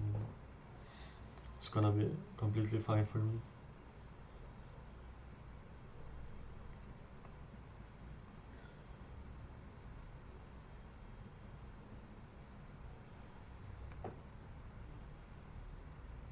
So here I have two options. I could play the Croxa or I can play this, but I like playing this because next turn I have a 2+1 anyways. Yeah, I would think so too. I don't want to shock myself because I don't have any Death Shadow or any really reasonable way to find a Death Shadow.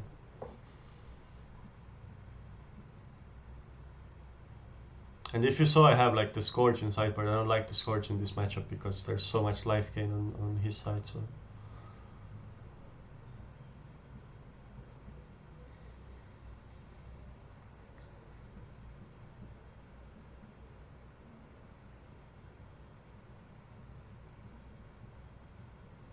I was ready to press the oops button because I realized that I should have attacked first. If he has a cat, he can discard a cat. And one thing, if you're playing the Chant side of the matchup, you should try to keep the Cauldron Familiar in hand.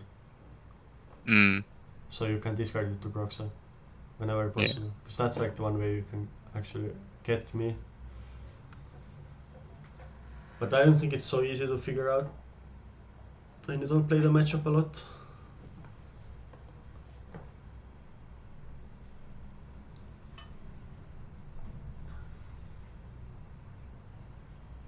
Now I drew the fourth land, so I can play Groxa next turn. He plays Glottis, so I definitely need to play Groxa here. Drawing Death Shadow is great, so I don't feel bad about shocking myself. And now I obviously attack first because I remember the cat thing. I leave back a blocker in case of claim the first turn. I don't want to take so much damage. And now it's interesting. I could exile all the spells and leave lands. Like that's something I could do, but there are still spells in his graveyard, so he can deal me damage if he wants. Yeah, exactly. And if I leave the spells, I can make something useful with the spells. So I leave Arcanist plus Fame, which I think is a mistake. I think I should leave Claim Fame and Abrade, although it's like very minor. But something. Actually, it's interesting. So if I draw Claim Fame next turn, if I leave the Arcanist, I can go claim Arcanist, Fame it, and then hope to hit a spell of the supplier. So maybe this is still correct. The other option is if I leave Abrade and if I draw Claim, then I can go supplier, hope to hit another Arcanist and go claim Fame, but then I know for sure that I have the best possible spell I can cast, which is Abrade on the Witch's Oil. So it's interesting.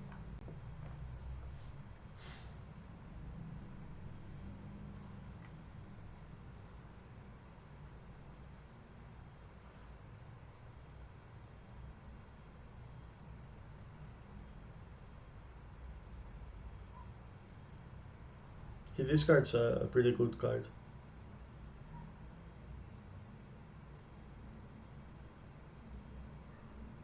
And he exiles a land, which means a Gorgold is coming.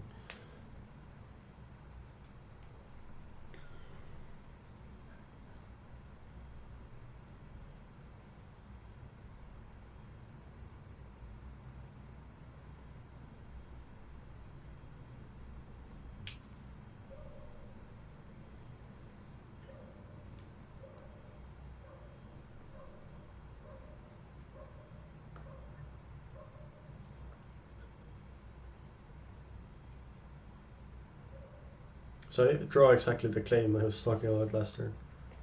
Yep. And because he played Corvald, actually it worked out really good for me because now I can mill 3 cards and just still do the play. And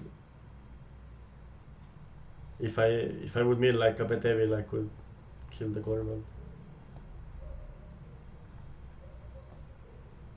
And Liliana's defeat would also help, I guess.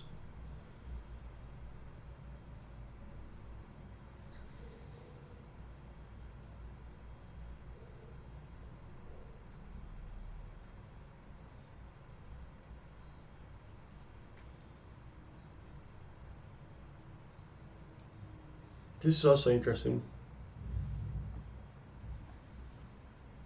I want to maximize damage here, so I attack with everything.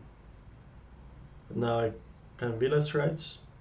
And the question is, what do I sacrifice?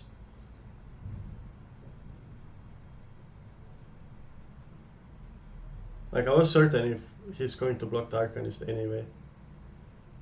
So I was just sacrificing the Arcanist. But the question is, like, would I be happy to make sure I mill 3 cards? I'm not sure about that. So you would sacrifice an attacking supplier? Yeah, I don't want to sacrifice the blocking supplier because I need Yeah, I need a exactly. blocker for the Croxa, but I could sacrifice one of those.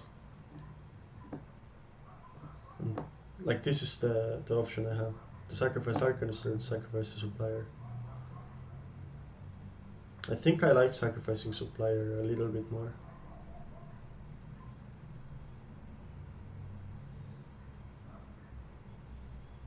Because this takes away like the option from him. Yeah. And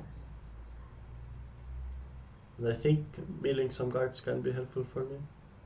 Like another Fame, for example, can make this Death Shadow a hasty creature, etc.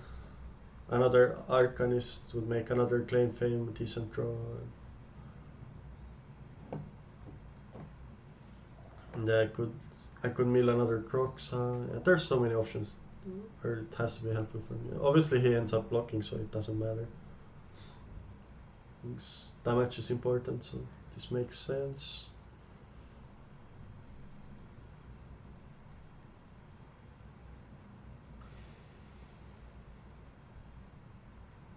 He's in a pretty bad spot where he has to draw out of this.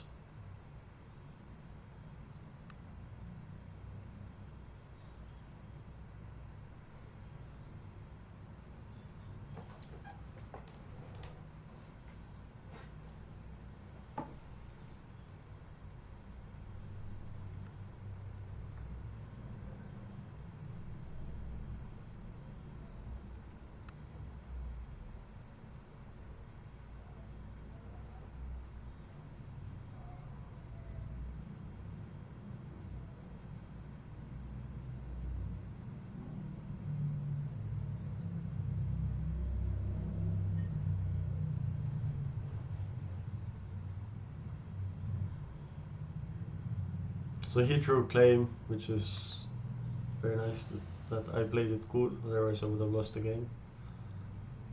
Yeah. It was a super close game. Yeah, they're always very close, this matchup. Okay. Yeah. I mean, if he doesn't have Corval, it's very hard for him to win, right? I mean, it depends. If he like, This game. if he would have Cauldron Familiar, it would be so hard for me to win because I can't push through damage. Yeah. Okay. Then I need to I see. have a multiple creatures. So that's why killing the Oban is so important. It takes away like one important step from his plan. The other thing is finding an answer for the Gorgon. Yeah.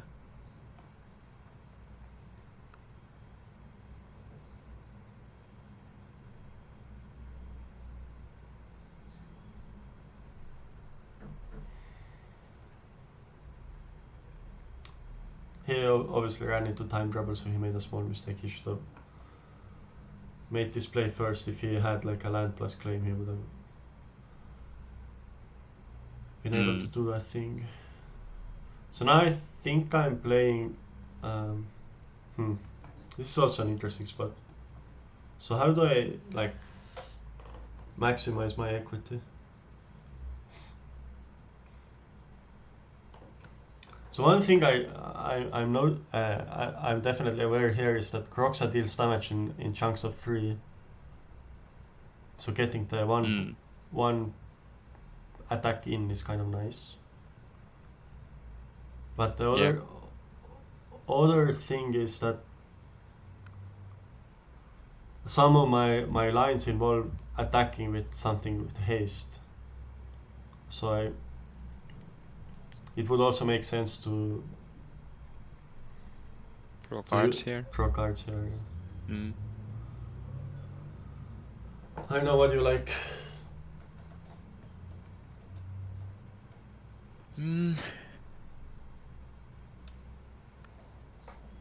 Drawing cards could lead to you drawing a 3 damage land and then claiming the shadow. That's another good draw. I think drawing makes sense, yeah. So sack the supplier, draw cards? Yeah, Corvold doesn't trigger of it, right? No. Yeah, good. Yeah, I think so. So if I draw a 3 damage land, then the shadow is 4/4. 4/4, yeah. So he still blocks the Kroxa. Then I'm. Yeah, but he needs a non-land in hand as well. Which. But maybe it's maybe it's too risky. He did play the land drop, so he could have a land in hand, but it's hard to say. Or if you draw Thoughtseize and Shockland, that's a kill. Yeah, that's true.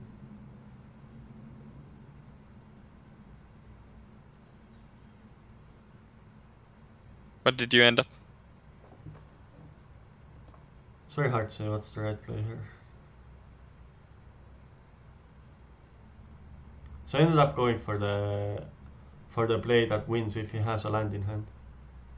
So I attack with both. So if he has a land, I can just sack the Kroxa and get it back. Yeah, okay. Actually, yeah. I understand. Yeah. He didn't have a land though, so now... Yeah. But you are not gonna die, right? Yeah, not... I go to 10 and then he has 8, 9... Okay, so Fury would have won. No. Yeah, Fury would have won. No, Fury wouldn't have won. But Defeat would have, right? Defeat plus Fury at least. Yes, Defeat plus Fury would have won. This would have won if I played it pre-combat. But obviously I would have actually milled this. Yeah, but those were more like some draws that I didn't consider. Yeah. I was just looking at the Dead Shadow while making the attack first play.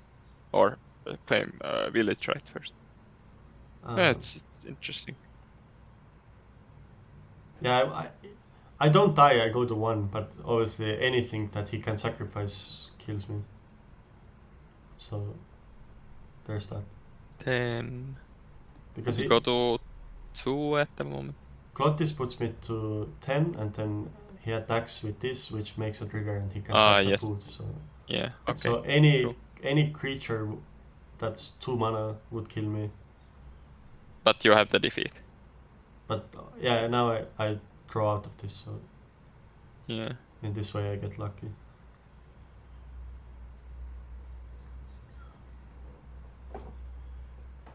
If he has a land, would he play it? No, he played a land.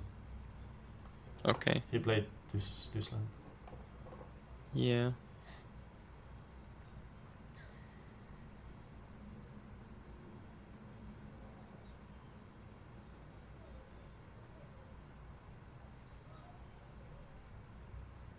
So I was thinking what I should do without realizing that the summit comes into play tapped. Oh, I didn't realize it either. Yeah. Wow. That's it funny. was glowing yellow though. So that means it won't come on that, right? I don't know. I thought it means you Okay. can just play it. But that was something I was really, like, almost screwed me up. Because Yeah. actually I couldn't escape the Croxa.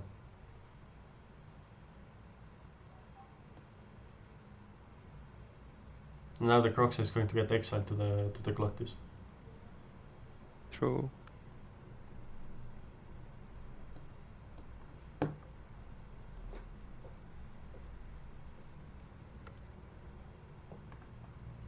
So I'm pretty sure I should have drawn before.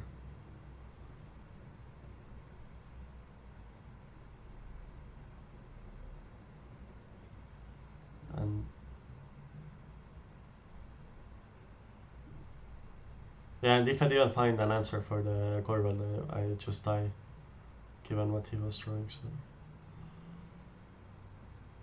this worked out good for me. Now I have Claim plus the Sack Outlet. And it's interesting because my deck has 6 Sack Outlets, right? And I have already played, I think, 2 Village Rights. So I always, when I'm in Chant side in this situation, I always think like, should you sack the Devil or not? You should obviously sack the Fable Passage plus a food. Makes sense. But then it's like, if you sacrifice the Devil and I don't have a sacrifice outlet, then... Yeah. And the other thing is actually, like, I'm not sure if he should be doing this actually. Maybe he shouldn't be burning me. Pinging you. Yeah, Because of because you have actually, shadow. But having it with haste is not that likely. You also use 1 claim here. Yeah. it's very interesting if you should sack the Devil also, because if I don't have the sacrifice outlet, he is in so good spot with the Devil. So he ends up giving me the Devil. I think it's a fine play. I don't hate the play. I think just in this situation it works out in a way. So now I'm doing the math if I can kill him and end up being a land short, I think.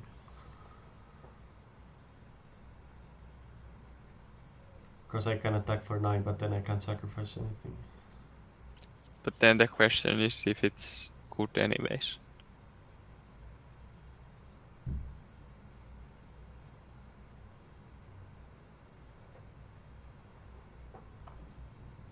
Now it's also... Yeah, it isn't. It isn't since he has the food. Yeah.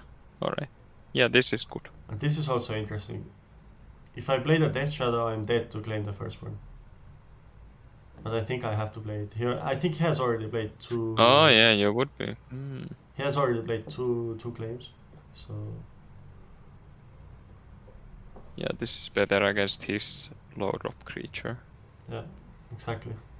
So you can claim it. Yeah, okay.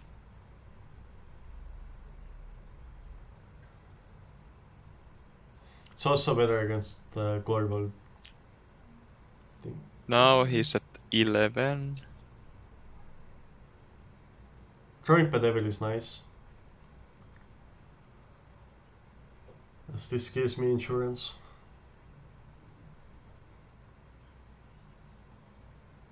Like, I think I end up not taking Lurus here just because this makes sure... Yeah.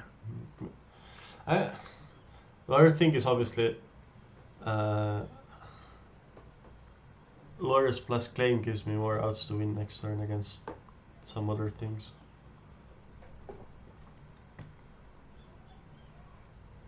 All these lines are so close. Bedevil counters the Corval draw, but he has used 2 already. I think he has used 2 claims and he has used 2 Corval. If I am not mistaken. I'm pretty sure I should check the graveyard here. I don't. So I just take the Lurus. Yeah, claim is hard card to beat anyway. And is there anything else this gives insurance for? Okay. Luckily he draws nothing and I win. But the last turn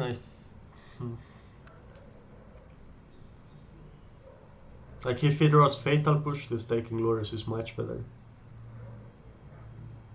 So I don't remember how many claims he used. I know he claimed one supplier for sure. And I think he milled another one. Like at least that's my. For some reason, I remember there's 2 claims in the river. It might have been another match I remember. So I think I like taking Lures because of Fatal Push especially.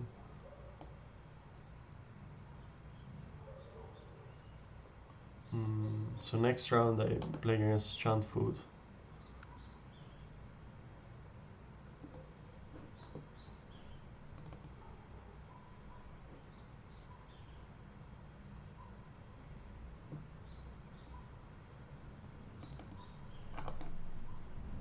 Okay, so what happened here? So this is my first hand, which is an easy mulligan. I don't have anything. Yeah. This is my second hand, which is a easy keep. I have Tosis plus supplier. Oh, it's already mulligan to 5. I think I forgot to start the video again, so I missed the first hand, but I'm sure I didn't forget to start the video on time in day 2, but in day 1 it happened a few times. So I was not used to doing it. So yeah, I mean it's as good as my 5s get. I mean it is I guess interesting to think what I want to bottom here. Yeah. So keeping the claim maximizes my nut draws. Also, like the thing with claim is if he has Oven or another sacrifice outlet, I can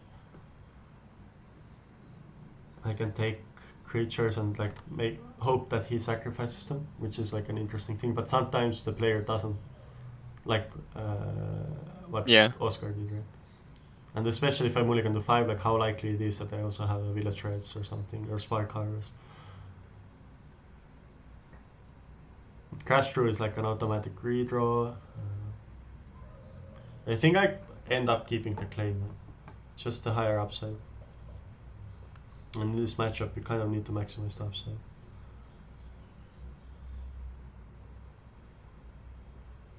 Oh, I'm on the play, okay. Yeah, this makes a lot of sense.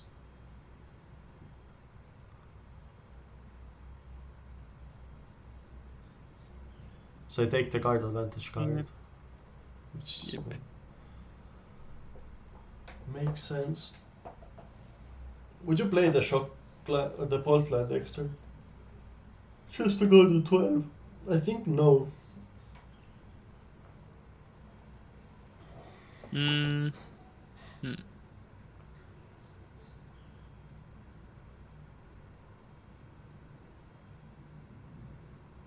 Yeah, probably not. Yeah.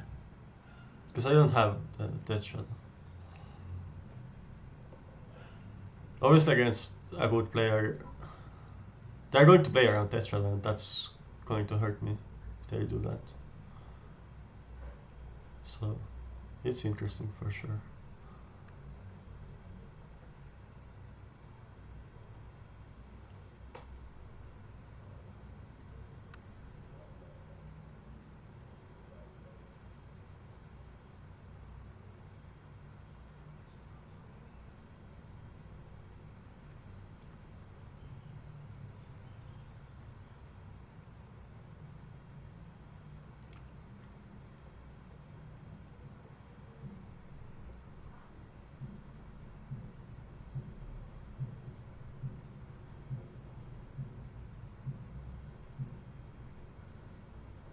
So Arcanist is a good throw. I get rewarded for keeping the claim.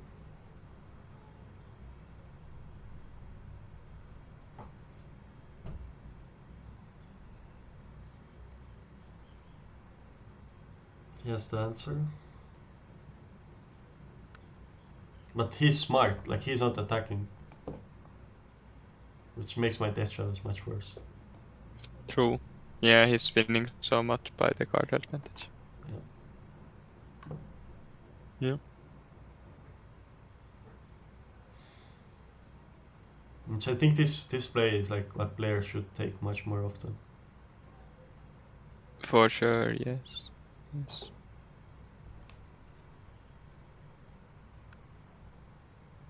You know, that's why he's in the Rivals League also. So.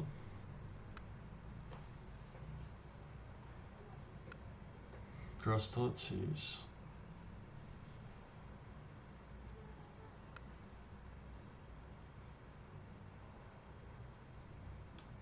Yeah, makes sense. He leaves the claim when he has the one. But now it's very interesting. I guess in this turn it's not I can just croc some.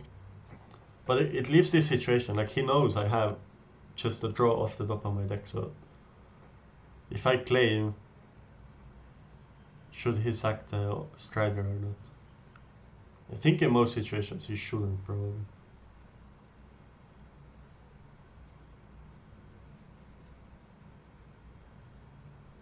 Yeah, here the damage might matter. Little enough that he wouldn't, since he has the food chain. Yeah. He sacks the Goose, which is interesting. Okay, Yeah. I guess he's just trying to find Corvold or Trail. Yeah, giving you more time to draw for lands for Crocs might be something he doesn't want. Yeah. So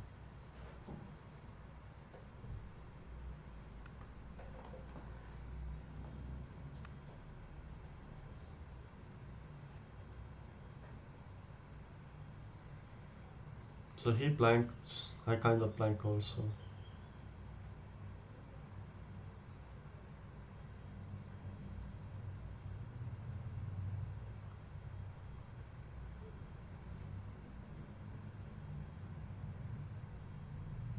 So this I didn't get. I guess he wants to keep up the and untapped and make a 5/4. Yeah. 7 cards in graveyard.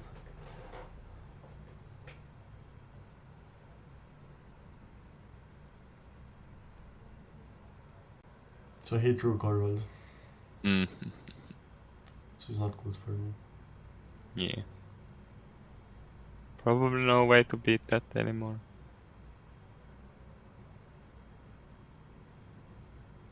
Oh, Strider is coming up as well. Yeah. I could say the Village Rites, but I think I just need to try to find an answer for the Corvold.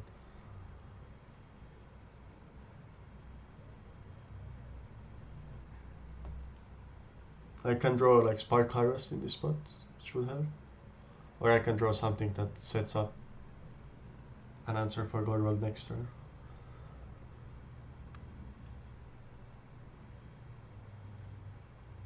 It's another thing. I should have a stop here.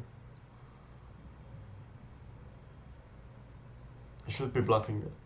Like, I don't know. I almost never run into time travel, so now I put full control. But it's already too late because I auto-pass priority the other spot. So, I mean, he knows I have full control. Honestly, it's also like, it's kind of weird because I actually make plays where I bluff that I have nothing, which is really, really hard to do in Arena, but you can do it if you have fast fingers. Yeah. So, but nobody knows this, and nobody, expects you to do this. So you shouldn't like, it's just too many levels to think that I was like bluffing, not having anything, so actually having something. It's just too difficult to have that consistency for that. Yeah, often it's better to concentrate on the decisions than bluffing.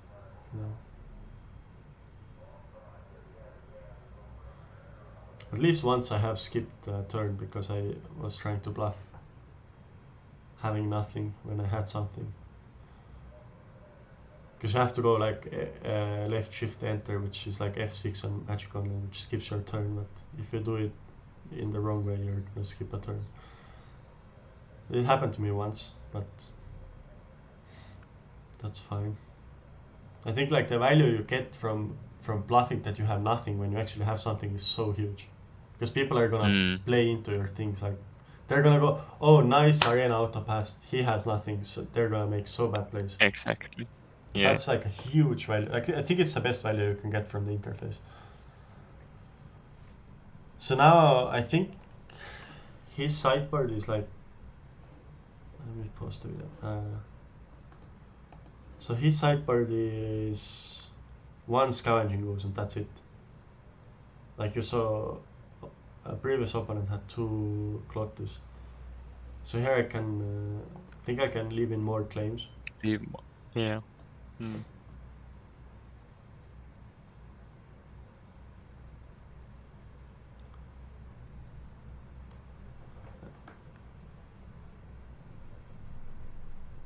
Arcanist is also interesting. Like Arcanist is really good, but it's also a liability. If you have Arcanist, you rarely can actually play out the second creature, because if they have claim, let's say they have Ghost Rider plus claim, then they can just go claim Arcanist, attack with Arcanist, claim your other creature, sack both.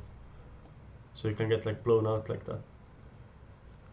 But it also has like the plays where you just go Arcanist, like it can flashback Bedevil and Abrade, which kill Owen and Corval, so it's kind of important to have some.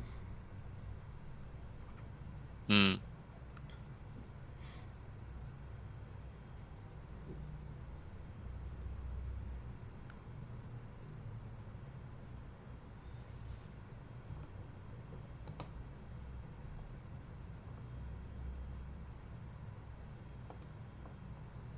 So this hand, I think it's a keep, but it has problems. The two problems this hand has is it can't kill Corval and it can't kill an Owen. And in sideboard games I'm more likely to have answers to Owen, so. But I don't think I can mulligan this hand, it's just too good.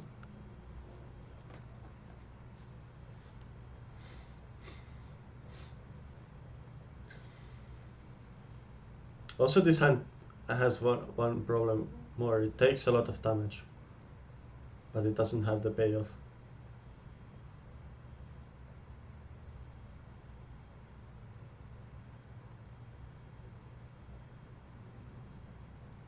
So he led with the Kaldheim Familiar, which makes me feel he doesn't have a Witch's Oven. Like, it's almost 100%. Like, this play only makes sense if he has two Oven, I think.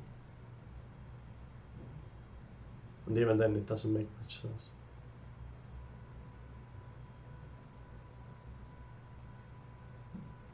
Yeah, like it's either 2 or 0 is your point. Yeah. Hmm. And here I bolt myself for 3. Which is also a very close decision, I have no idea. Obviously he has the Oven. Maybe he drew it, I don't know. He could also have two Golden Familiar. But I don't know. For me, it doesn't make much. Yeah, you could. Yeah. I mean, this line doesn't make much sense. Like if you have Owen and Familiar and you play the Familiar first, it makes so little sense to me. Maybe if he has Trail of Crumbs and he doesn't care if the cat dies.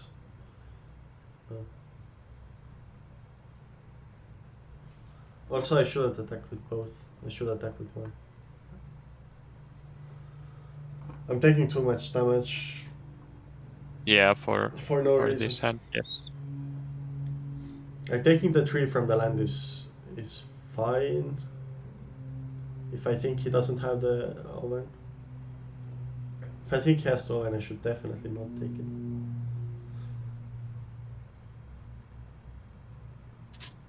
But the attacking here is just really bad.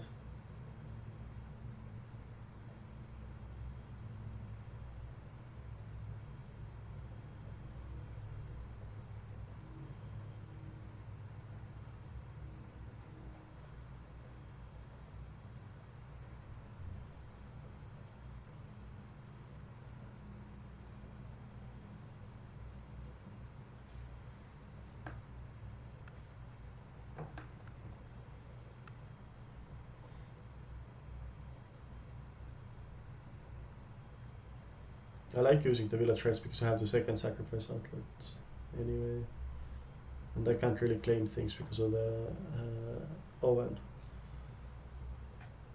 And now playing Thoughts is already so risky because I took so much damage. Yeah, I think turn 2 I shouldn't shock the land or bolt. Yeah, after all, maybe it's how it is. Only if I have a death shadow in hand I should do it. Obviously, I also knew that he's not gonna attack me. But now I'm already too scared to play the Thoughtseize, so I just don't play it.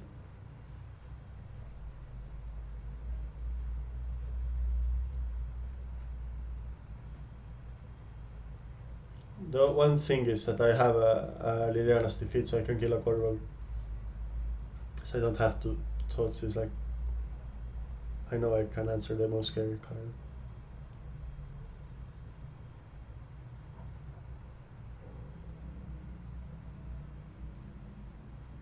No, village rights makes sense.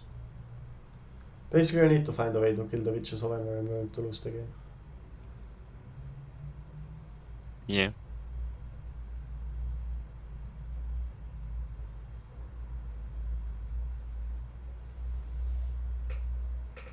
It's like 2 Bad Devil in graveyard, no upgrades, I think.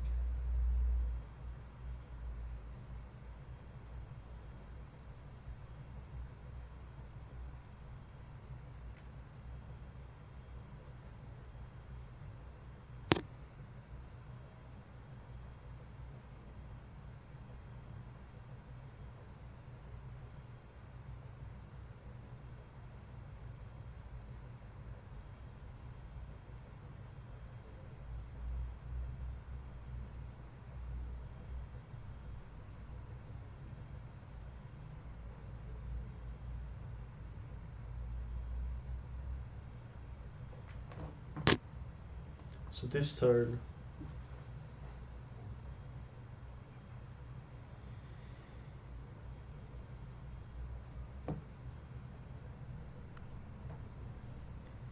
he passed with 3 mana.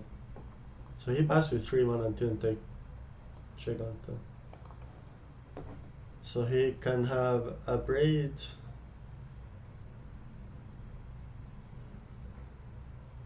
Yeah. It's either a braid or keep up option to sacrifice food. This doesn't make much sense.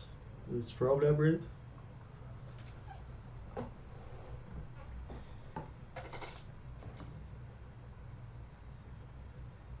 I can't really Thoughtseize also. I don't even know what I'm supposed to do here. I guess I just play the lures and get back the Wanderer. I was going to the second main phase to get more time, but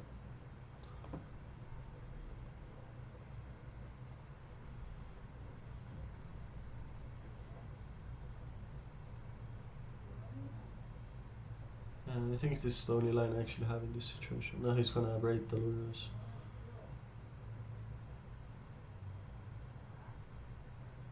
I was basically hoping to mill Arcanist and draw a claim or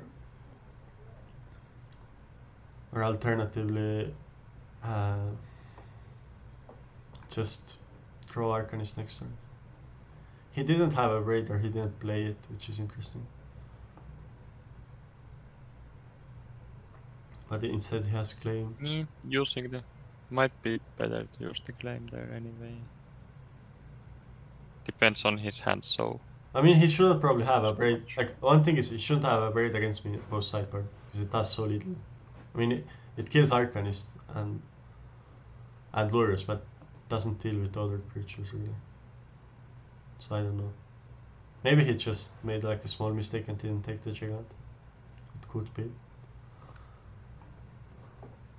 Yeah.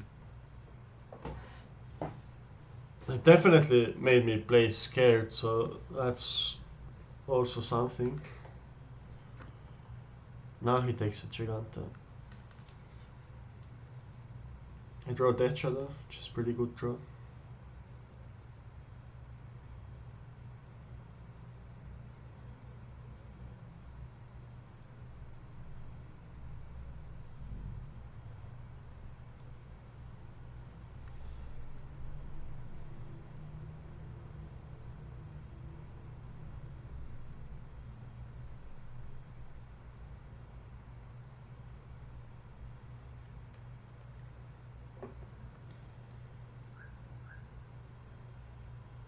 This land drop is also interesting because it's very rare when I need 3 red actually.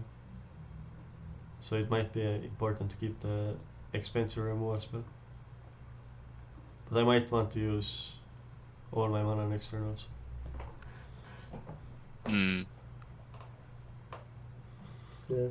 I think it's close, it probably doesn't matter too much. I still need to find a way to kill the one to have a chance. I feel playing the land is correct as well.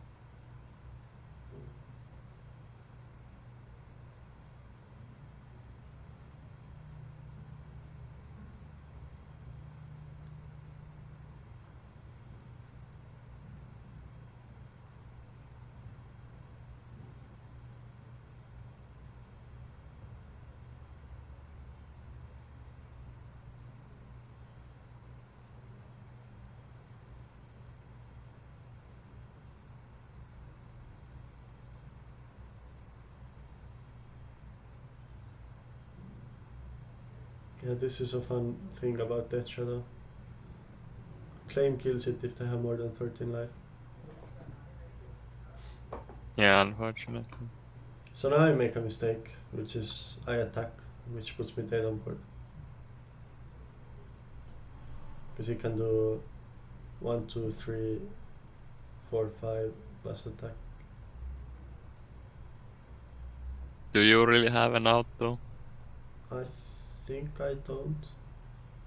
Yeah. Can't gain life. Yeah, because Telurus is dead, so I can't.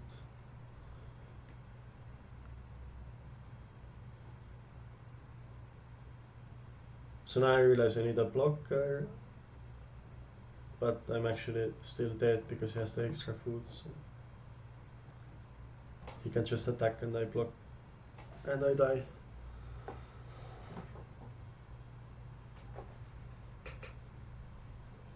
So this doesn't really matter, I can just skip it through.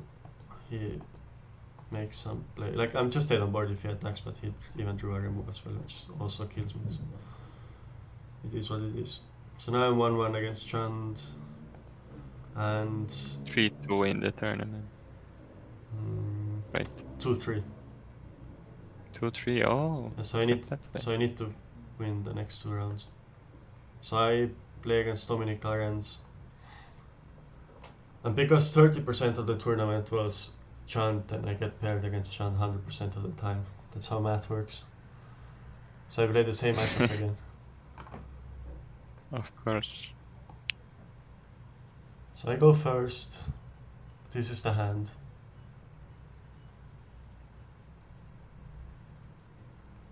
Which I think is close again. I think the village rights are better than claims, usually. Like you find something to do with them all the time, but claims can be dead cards sometimes. So this hand has a lot of upside if I draw well. It has the downside that it doesn't do anything. And also another downside the hand has is doesn't have Totsies, and it doesn't have answers to Corval. So I don't have answer to Oven, I don't have answer to Corval. So I end up keeping. I'm not sure, but I have like a redraw.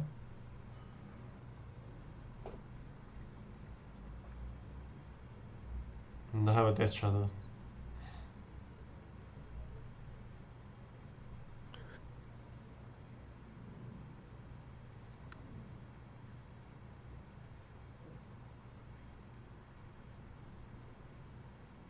I draw the Supplier, which is a really good draw. Okay. Yeah. Like this is the upside of this hand. I can just draw something like Supplier and be in a good spot.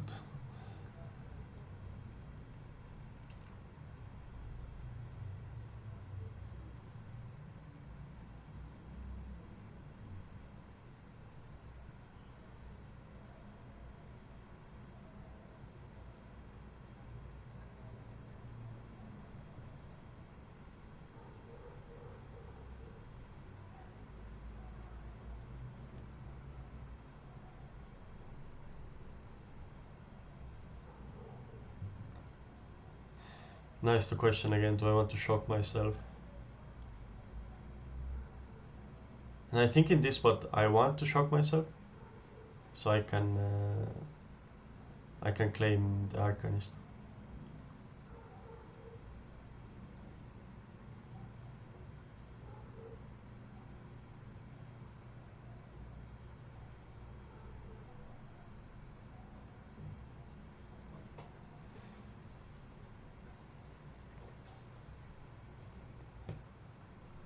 Like it's also nice. It supports the Death Shadow getting bigger, but it doesn't give it away that I have Death Shadow in hand. So this makes a lot of sense. Just use my mana.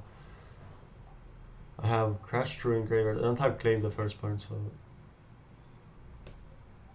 he was playing like a little bit different version. He was playing like the Spire of Industry. I can show you quickly. Oh. He has this is the oldest. So he has 2 Karn and Spire of Industry. So I guess it makes his mana base better. He gets like artifacts from Gilded Goose, which is on Trail of Crowns. And he has the Karn, Okay. which can find some stuff. Interesting. Yeah, it's interesting. Chariot and Chariot. haven't seen this one. Okay, bullshit. I don't. Cool. It's definitely more clunky against me, so don't hate playing against a deck like that. So I had to claim. And this was what I was talking about earlier. Like if I would have another creature, he could just claim both and sack both, which is really bad for me. Here I draw Thoughtsis, which is nice, I think. I think he's right top, which is something to be aware of. So I think he has a land on top of the deck.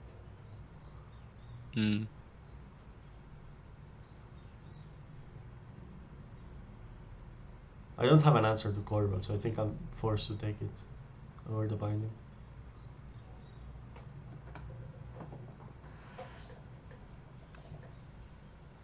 Like I just can't win the long game against Corbel. Now I have an option to bolt myself for 3, which would keep up village rights. But I think it's better not to take the damage in this spot. I just let him kill the Death Shadow and then I can play the Croxa next turn.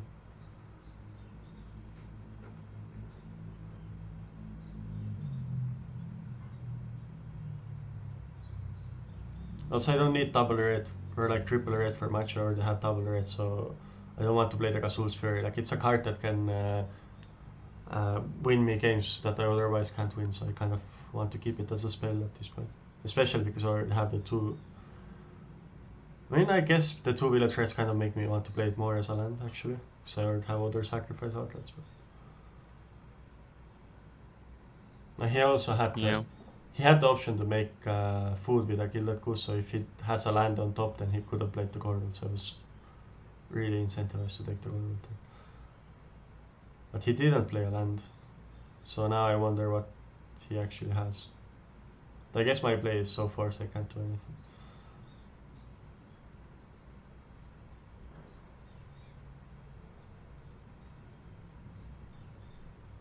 It could be that he has claim and I lose.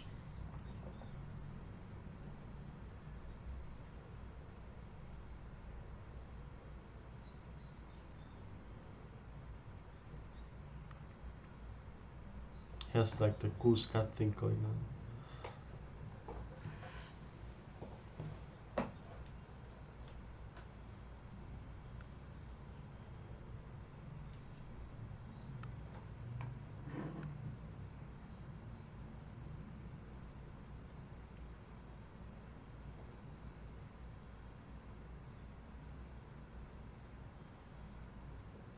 So he topped Owen, which makes sense if he has the cat.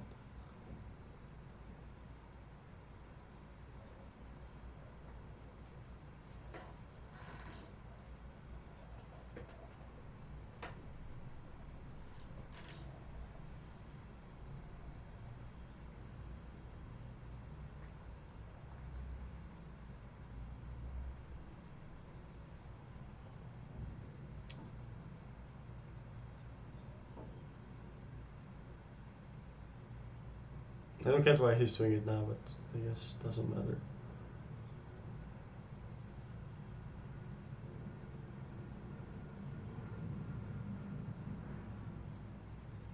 Oh, so what's their... So what was his last turn? He played Ova and made a food. Yeah. He searched for a land, so he couldn't play both. Okay. Yeah. Makes sense. Yeah, I think Owen is more important than the Devil, so that's a good play by him.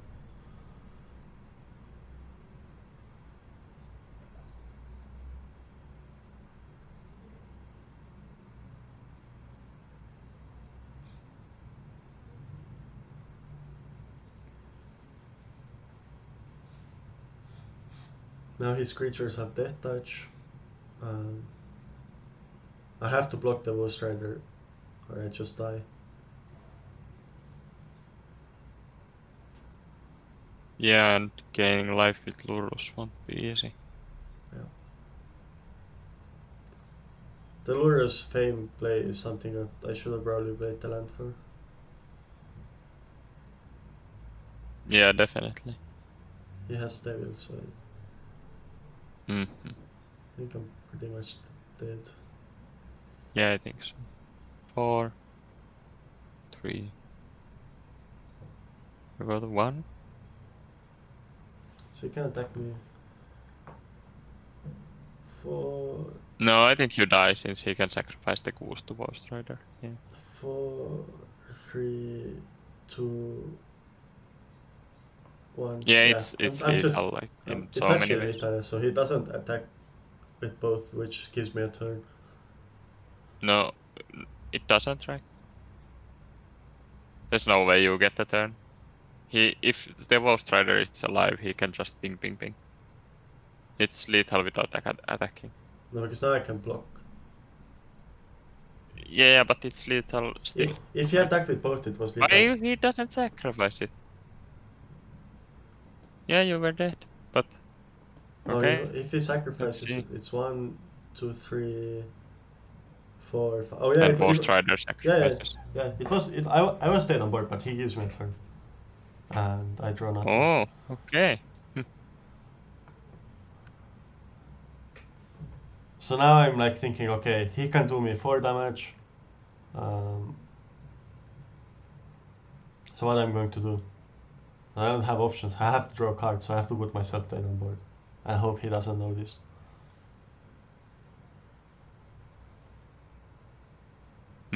Also, another thing I was thinking, if I attack, he's going to sacrifice the goose, which is going to make some triggers, which might make him realize that I'm dead on board. So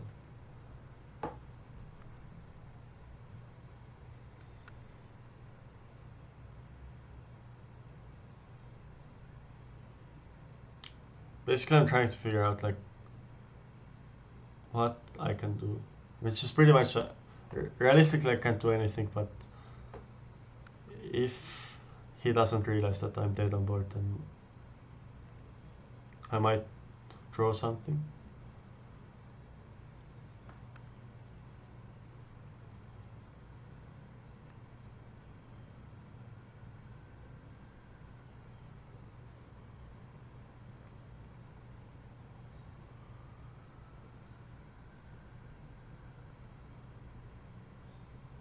This doesn't help.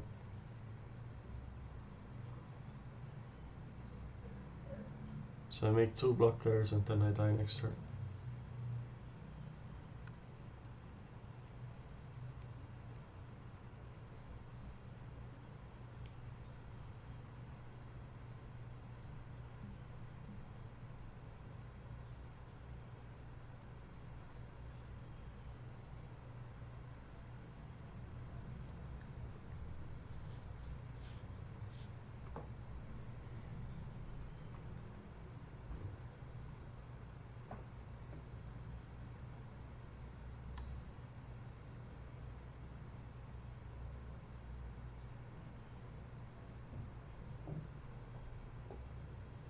So let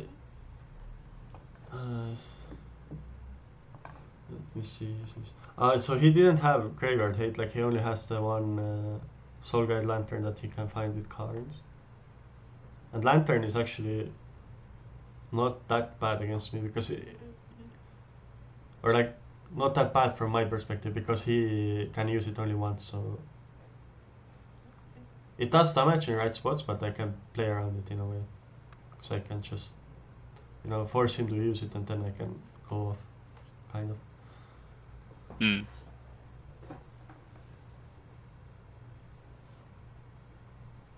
I still end up cutting 2 Arcanists, which I think is fine. Because Arcanist can end up being a liability in some situations.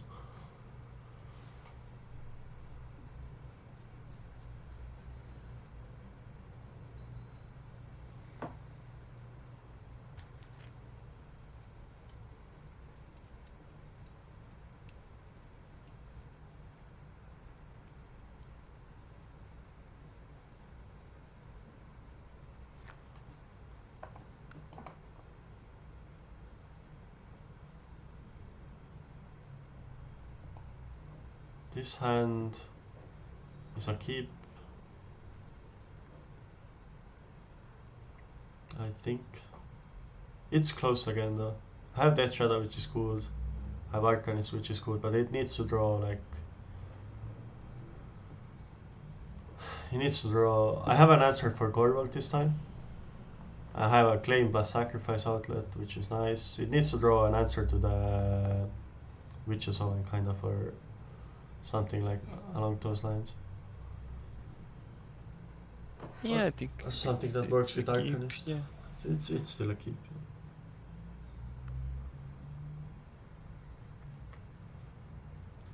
It's also interesting, but I think I want, with the Death Shadow in hand, I want to bolt myself, so I go for this line.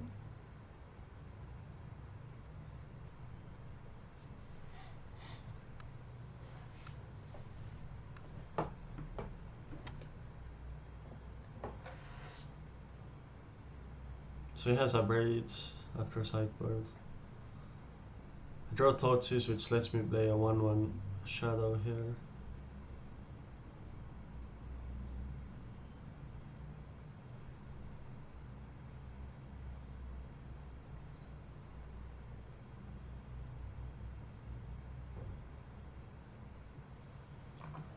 What do you take? Maybe Strider.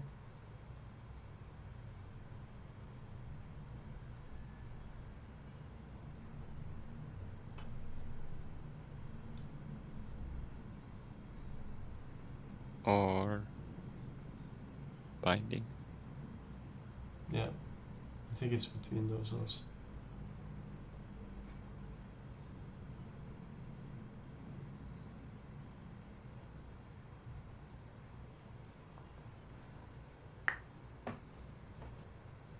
So he missed a land drop. I'm going to try to find something that makes my shadow bigger so I can start killing him. So this Codless Shrine was a good draw. I can take Lures to hand. I think it is a fine draw. It's really hard to get punished here. Like he would have to draw exactly Strider into land.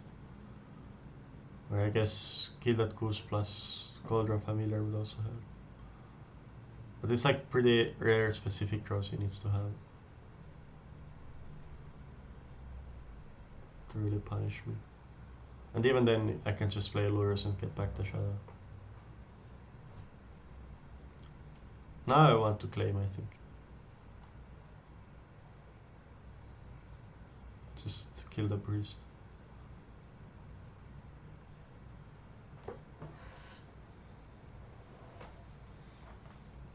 Yeah. Not sure why I end up attacking first if I'm claiming.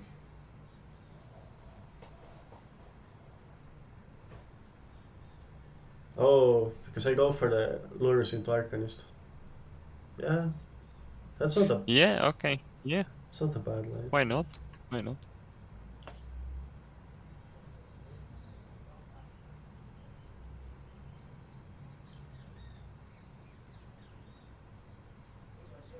So my graveyard has Crash Through.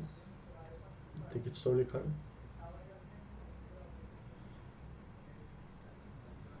Oh, I have Thoughtseize also. Thoughtseize plus Crash.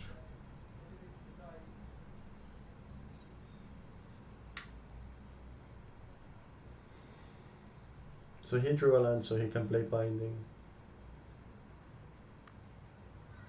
Obviously if he plays Binding, he pretty much has to target Lurus, I think.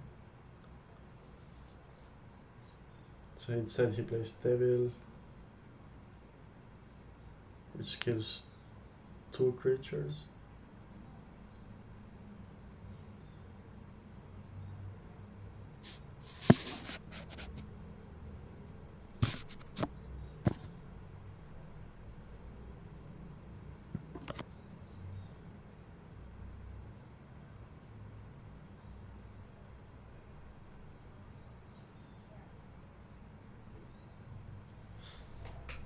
And he has Devil. So this is an interesting turn. Whichever I claim first is going to sacrifice, right?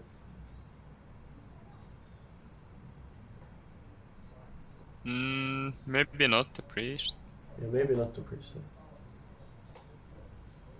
But if he doesn't sacrifice the priest, then I can just spark harvest and kill the devil. So Yeah. So it's not that bad. But if he sacrifices the priest, Then I have lethal, I think. yeah. No. Yeah, One, no. if he pings the shadow, then I don't have lethal. If he pings my face, then I have You're lethal. one, no. Yeah. So it depends. But, so I think it's better play to claim the priest here.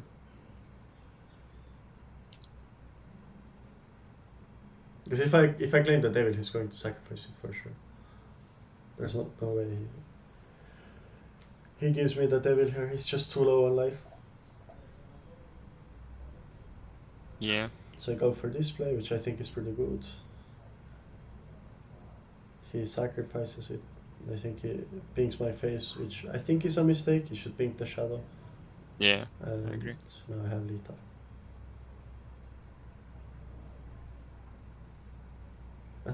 And I sacrificed the devil to kill the death shadow, so he wouldn't be aware that I know that you can target the devil with the spark harvest. I was actually thinking about it in the game. Just like, it's so stupid thing to think about it. Almost, yeah.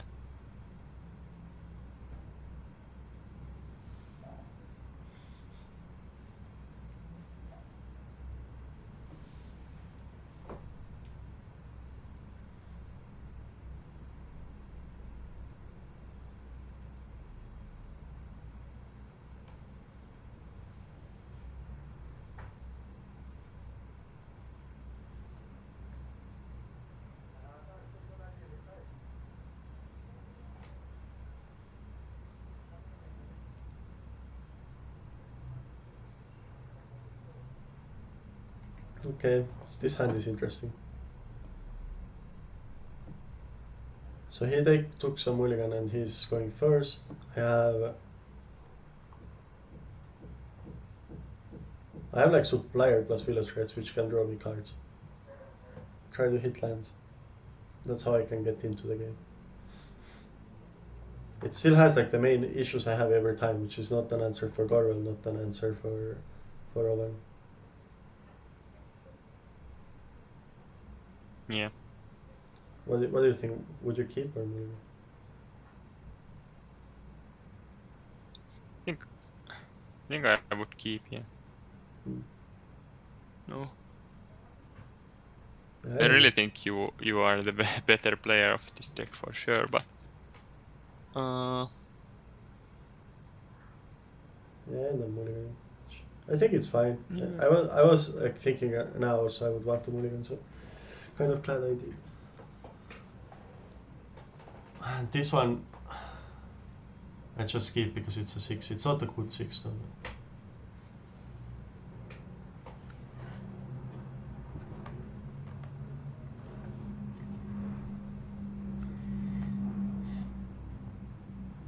I shocked myself with the first one, which is fine. I was thinking maybe I shouldn't shock myself.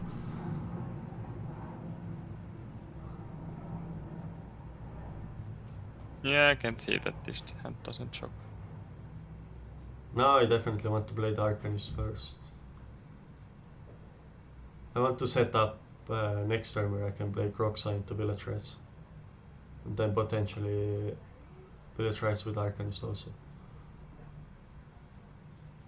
He has Claim, which is fine. Just a 1/1.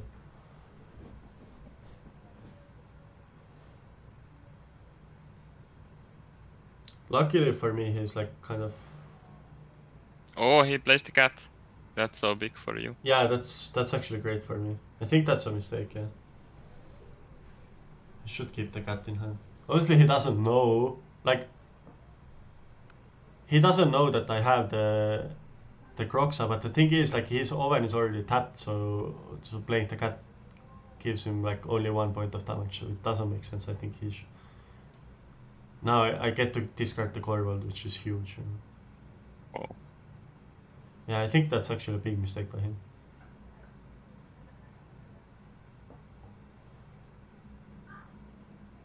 Like, that's one of the advantages you get by playing a deck like this, where people just haven't played against it. Like, yeah, it's true.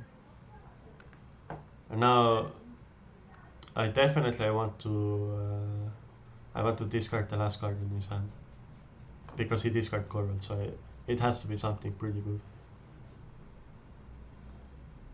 And he didn't play a creature, so I mean, unless he kept the land in hand, which would make some sense against the discard deck. But it could also be just second core world.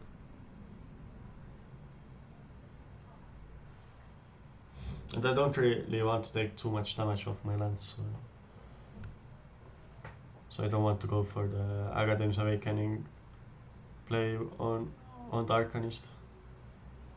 Because I can just play a land tapped and then his card was binding, which makes sense. Next turn I can go Agadem's Awakening. Like, I can go Agadem's Awakening tap this turn. Next turn I can go cast Croxa. Because I have the Braid, I think I go for the Arcanist this turn now.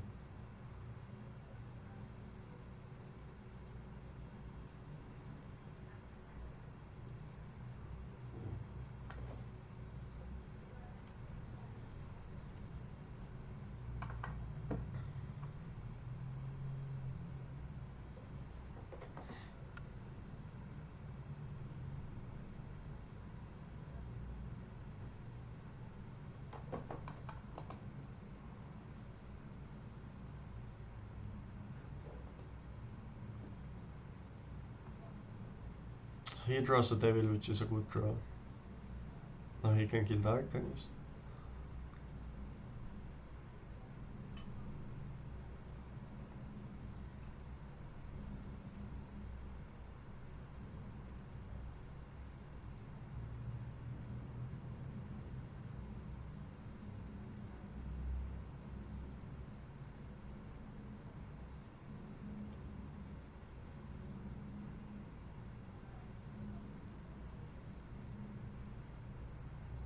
So I don't have a removal spell in graveyard that kills the Devil.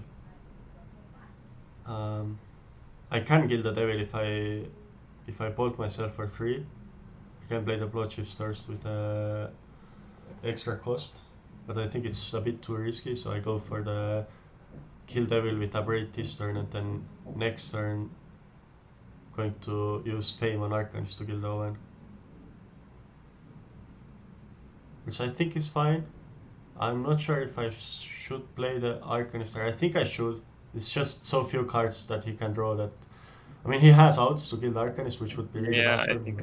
But I think, like, if I draw a land here, I can play Croxa plus Fame, which is much better. So this makes sense. I like not attacking with Supplier also. Probably I take the Lures here.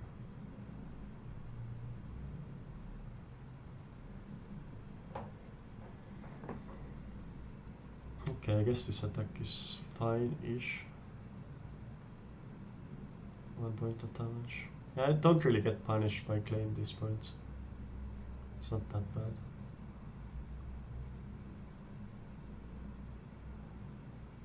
I think Lurus. But he... Okay, I guess he wants to attack. And he's in a really tough spot now. He needs to... Needs to find a core world or he can't really win. Or another... Shouldn't you gain the 5 life here?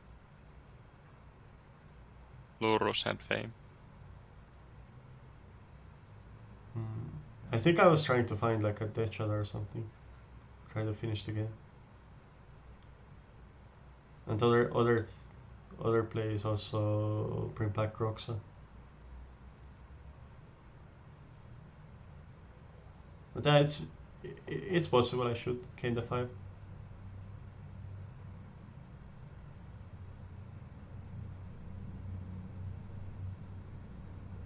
Oh, you found Shadow. Okay. Yeah, because I could mill 3 and then sacrifice with Arcanist to draw 2 and mill another 3s. Just like 8 cards deep to find Shadow. Yeah, this draw is like one of the draws you could lose to. So now he has a clock. Yeah. And you can't gain life. I still have outs to mill Abrade or Bedevil to destroy that thing.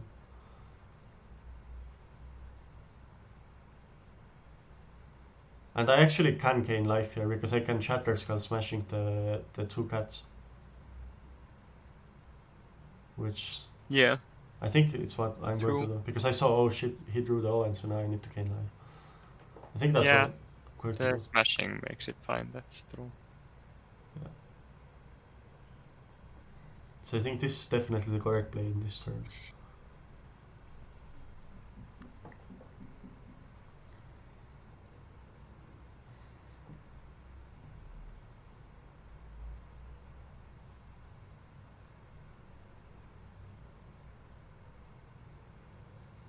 I leave back some blockers, which is fine.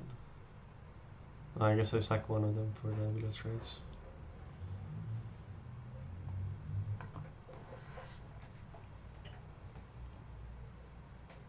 Then draw another supplier. It's kind of awkward to play a black land here, because I can't make a hasty Roxa next turn, but I think it's just worth playing it. I really want to try to find a braid. And I mill the Death Shadow so I can get another Death Shadow next turn.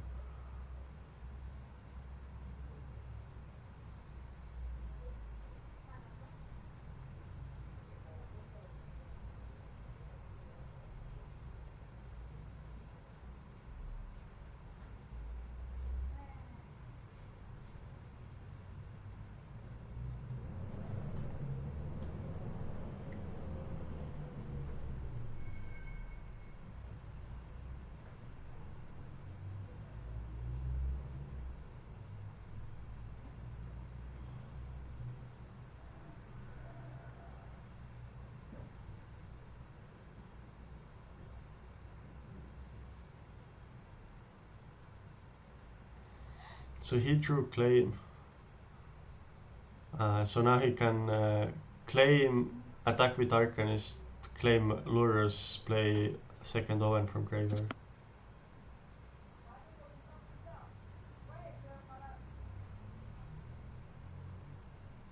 Which makes this actually a very interesting play. So, because I know he can play the second Owen, he's going to have to sacrifice both of my creatures and he's going to have 2 food. So I don't want to block the familiar, so he couldn't bring back a second blocker. So I figured that out and I just take 2 damage here. Yeah, okay. Yeah. This way I think he's forced to sacrifice a food for life.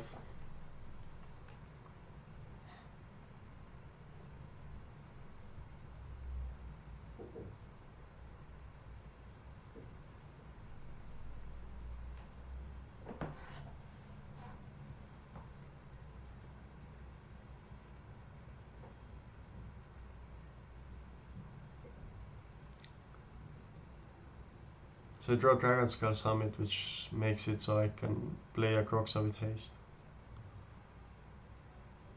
But also, it actually makes it so I can play 2 Croxa, which puts him to 1 life.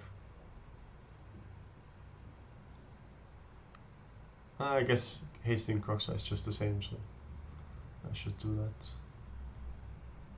Yeah, I think now he's just dead on board if I haste the Croxa. Yeah, so I just go for the line that wins. And that's all because I didn't block. If I blocked, then I couldn't kill her.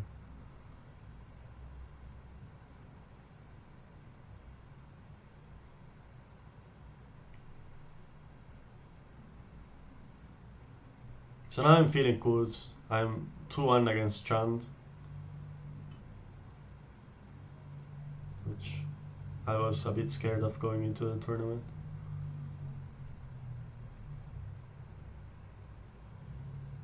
Still, I'm hoping to get a good matchup, not to have to play this slugfest again. So I get paired against Willy Edel, which is Elves, which is one of the better matchups of the deck. Which is kind of nice for the win and in. Yeah.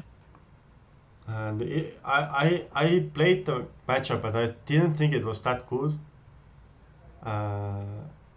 Like they can go really wide, so your 1-for-1 removal doesn't actually win the game. But I put 3 Witch's Vengeance in sideboard, which is kind of like unbeatable guard for them. So that makes matchup really good. For sure. Yeah. I have like 3 Witch's Vengeance, but I also have the option to mill a Witch's Vengeance, play Claim Fame on Arcanist, and cast it from graveyard. So it's like I kind of have like a lot of copies of them. This keep was pretty easy. Supplier into Arcanist is just the nuts.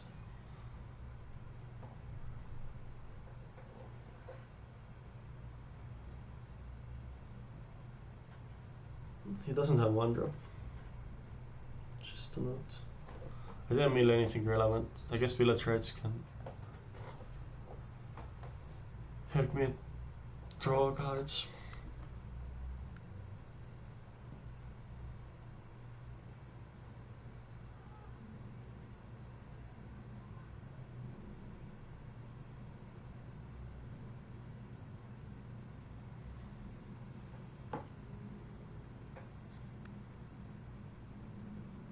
So I mill 3 blanks again. I'm drawing expensive removal, which is not great. Like this hand would be really good if I would get the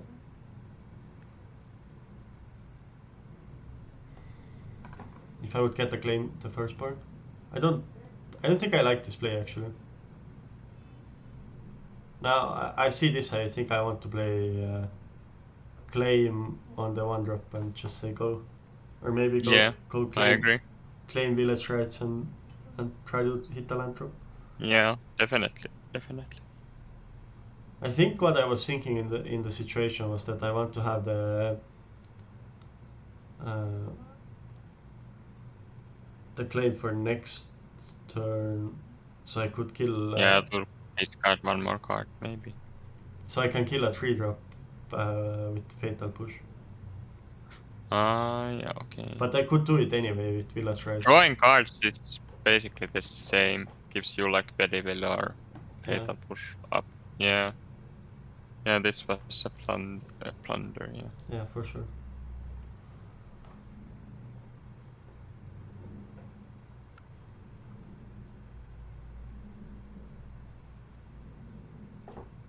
That's something I've noticed. I do quite a bit. Sometimes I think too much about my opponent's game plan when I'm playing this deck. Which with mono red I was doing like kind of opposite. I was just like really focused on my own game plan a lot.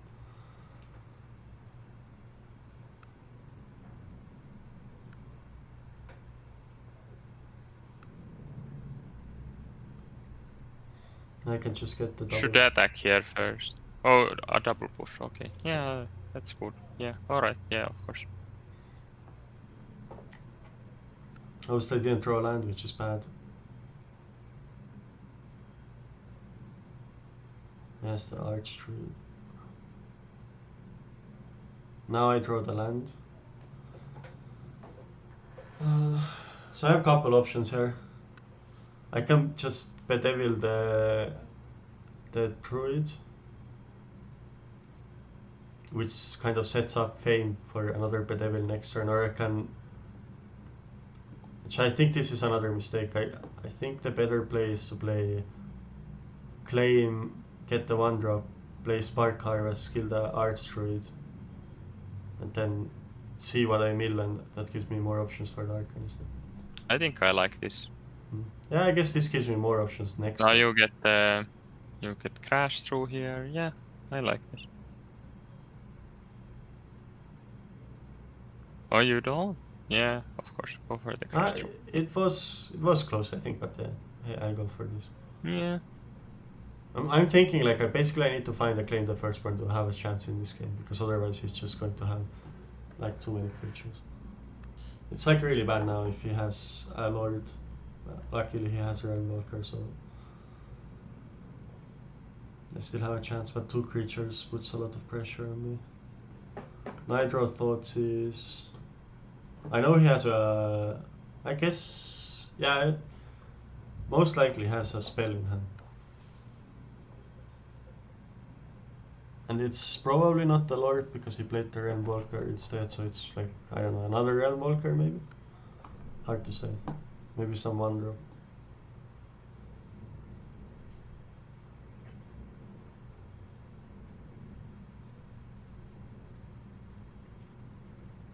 Like I would think even if you see a land on top of the deck, you want to make your land drops with the Realmwalker.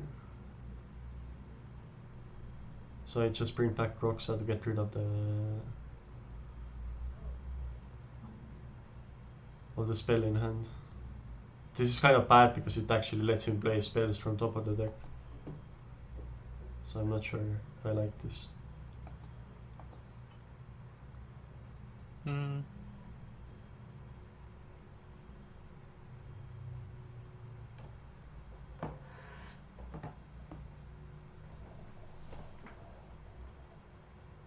Yeah. Yeah, I think I should go. Yeah, I think. Well, If I really I'm want fine to. with this actually. That was a collected company, funnily enough. Of course, of course. And he could have passed it last turn, so which was interesting that he didn't. Yeah, especially that he knew about your Croxa, right? Yeah. Hmm. I think he was seeing that I'm getting manuscript, but I think the play I like the most actually is to play the Bedevil on the Realmwalker and play Claim on the Groxa. This way I have a Arcanist that can Arcanist against. But it's so easy to get the village rights like not work then. Might be too risky. No, the thing I can do then is I can go Fame the Arcanist, attack, play the Claim of the Fame half, and then Okay, get cause back. it's 3. Yeah, maybe, yeah. That's I think But it's then fine. is your life total going? No, because I'm not attacking this turn, so I have an Arcanist against 3/1/1s. Yeah. Yeah, I think that gives me the better odds to win there, because now I'm playing like every elf off the top of his deck is just bad for me. And that obviously he hits like pretty much the nuts, but I think if I take the other line, I'm in a much better situation. He didn't play a spell again, so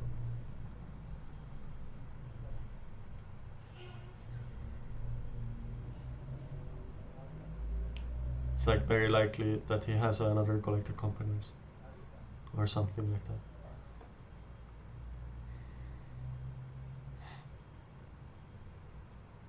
So now I'm thinking like how I can even survive this situation. I don't think there's a line I can survive. Yeah. It was quite a turn.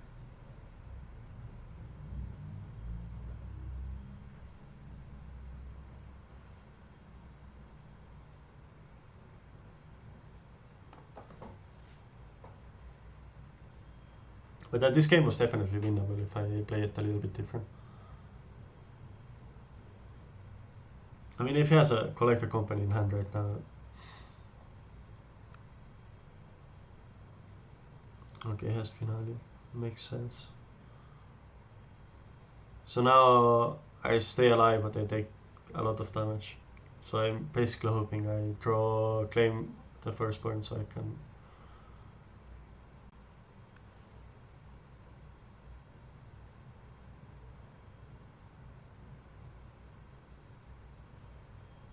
I can kill like a creature and throw cards and try to find outs.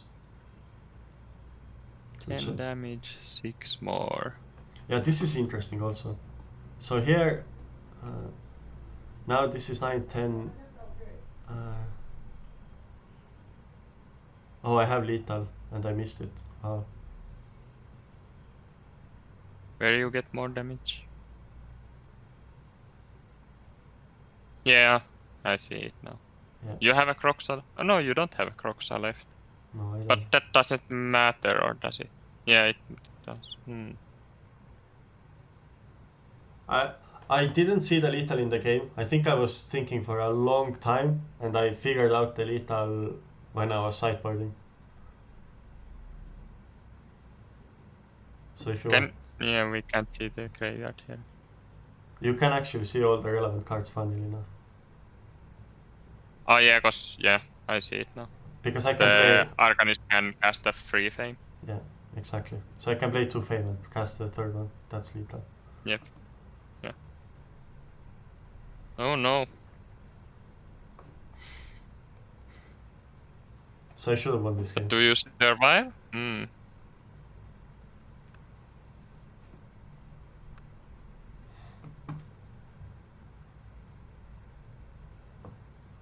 what you have here? So it's funny, he actually put himself dead on board also.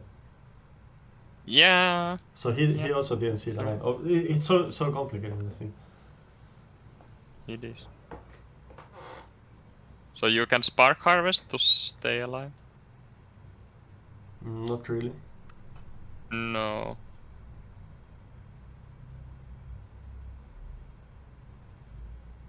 Oh no, but you don't cast the next Fame. No. Yeah, if I cast the next Fame, I think I might realize it. But obviously, I would have to attack with both also, which I don't do. Because right now I'm thinking like, okay, if I attack with both, I get to sacrifice the Kroxa, and then is there a way I can do something? And then here I'm like, oh. I think I might have like started to realize, oh, there might have been a lethal somehow. But now I'm just on the survival mode, so I need to try to survive. So I bring back a creature, I sacrifice the Arcanist,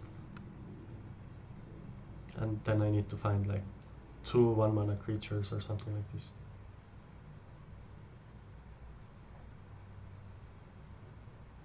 So I need to find 2 1-mana removal spells or 2 1-mana creatures, which I don't, and I die.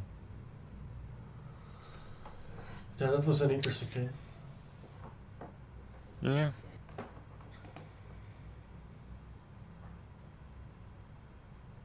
Not sure who played it better, but you definitely could have won. Yeah.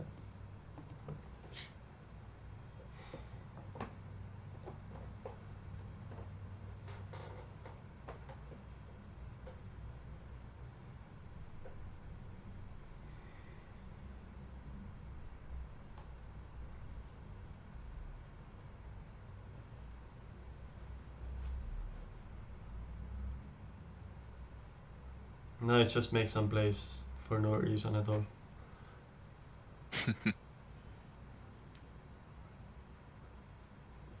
Luckily the matchup gets much better after sideboard, so just get the 3 Witches Vengeance, which are huge.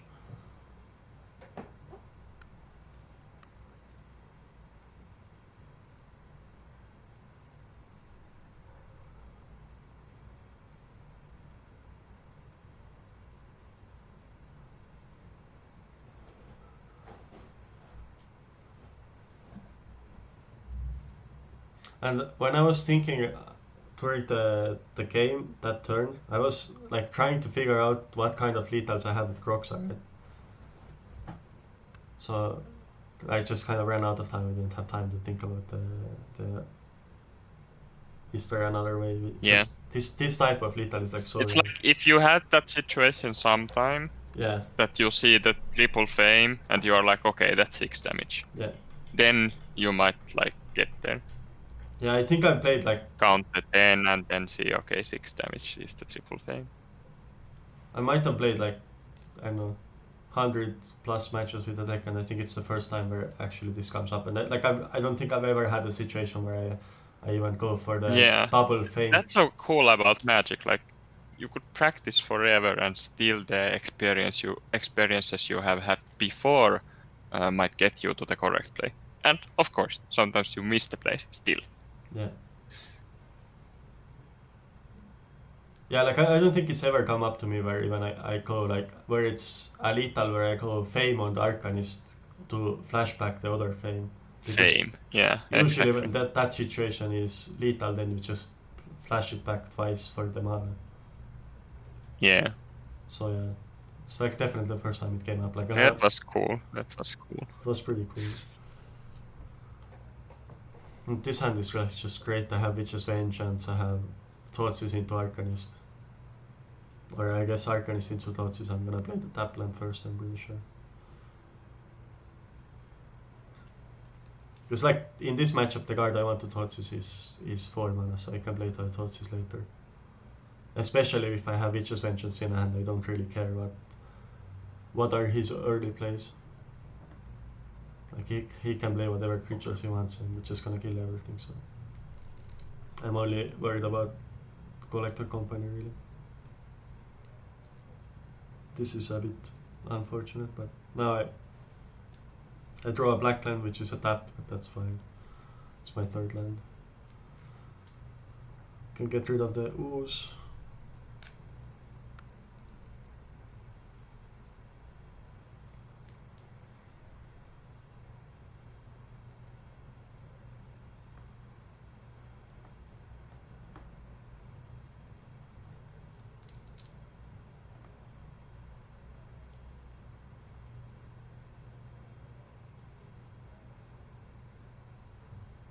And I don't feel the pressure to Witch's Vengeance yet, I think. At least I would think it's better to play the Arcanist this turn. Maybe this is safer. So the upside of this play is that I can, if he goes wide again, I can claim and then fame the Arcanist to play the second Vengeance.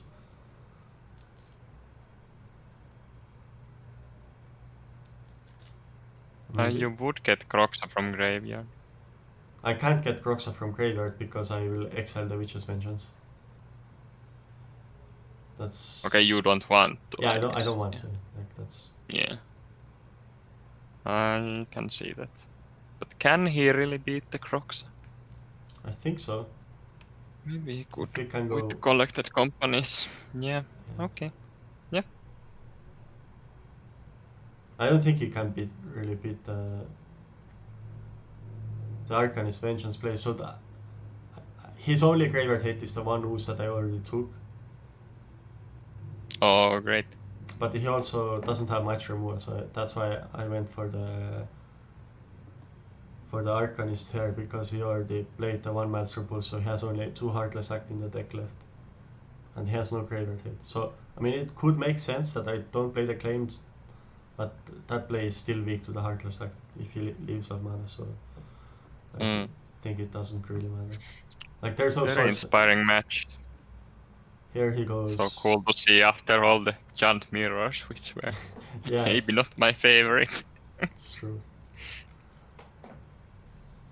The Chan matcher, yeah, I get it. But of course, this matchup is much better for your deck as well, so that might change the mood.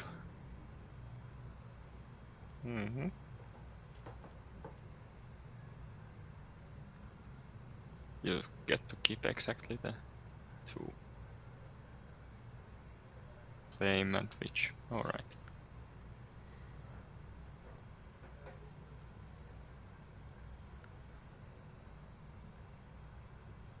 So now, because he played the Thoughtseize, he stayed on board.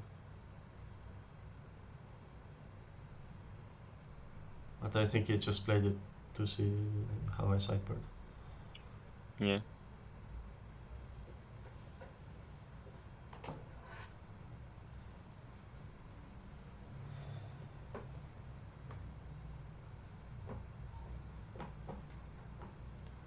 I'm not sure how many thoughts is to keep in this matchup. It's kind of nice against company, but also it's not that good actually.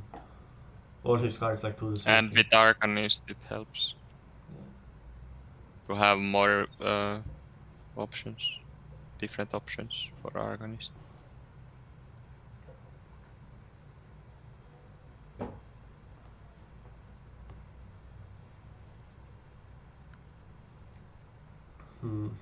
So this hand is also good enough, I think. He's going first, but I can kill the Runaway Elf turn 1 and then play Arcanist turn 2. Yeah. Yeah, exactly. This is the type of hand that can actually lose if I draw badly and if he draws very well. But I don't think I can mulligan ever. So now I don't shock myself, I think, which is cool also. I don't really have a reason to. Yeah, can wait. Yeah. Although I think Elves players should never attack me, except when they have lethal. I feel like that's how the games play out. Of course, the Witch's Vengeance kind of puts urgency on them. Now you need to kill the Lord. I'm not sure. Maybe. I figured that if he... Yeah, I guess. Okay, because then you can just... Yeah, of course not. Because what you can do now is Crocs and Fatal Push. Yeah, exactly. Both of them. If he gets like a 1-1 token out of it, it's not bad. And this is certainly fine for you. Yeah. Now you check what he discard and then kill them. Yeah. And he's getting mana screwed, which is hard for him. Yeah, company is the way he needs to win this matchup.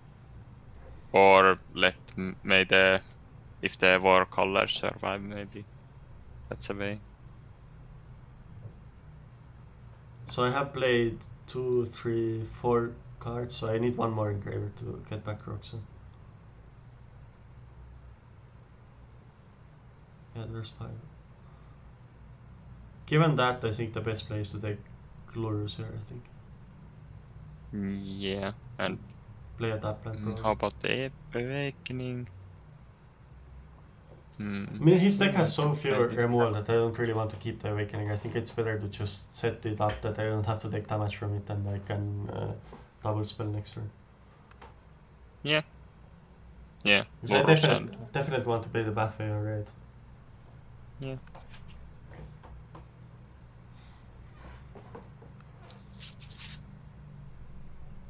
Okay, now you see land, you are very happy. Now you see your best card. Yeah. It's like game over. Yeah, this spot I feel like I can't lose. He probably drew a blank, so he concedes. That's how I made day 2. Great. Yeah. I think we can make a break now and then maybe continue later. Yeah, it's been 3 hours and 10 minutes, so this is enough for the first video.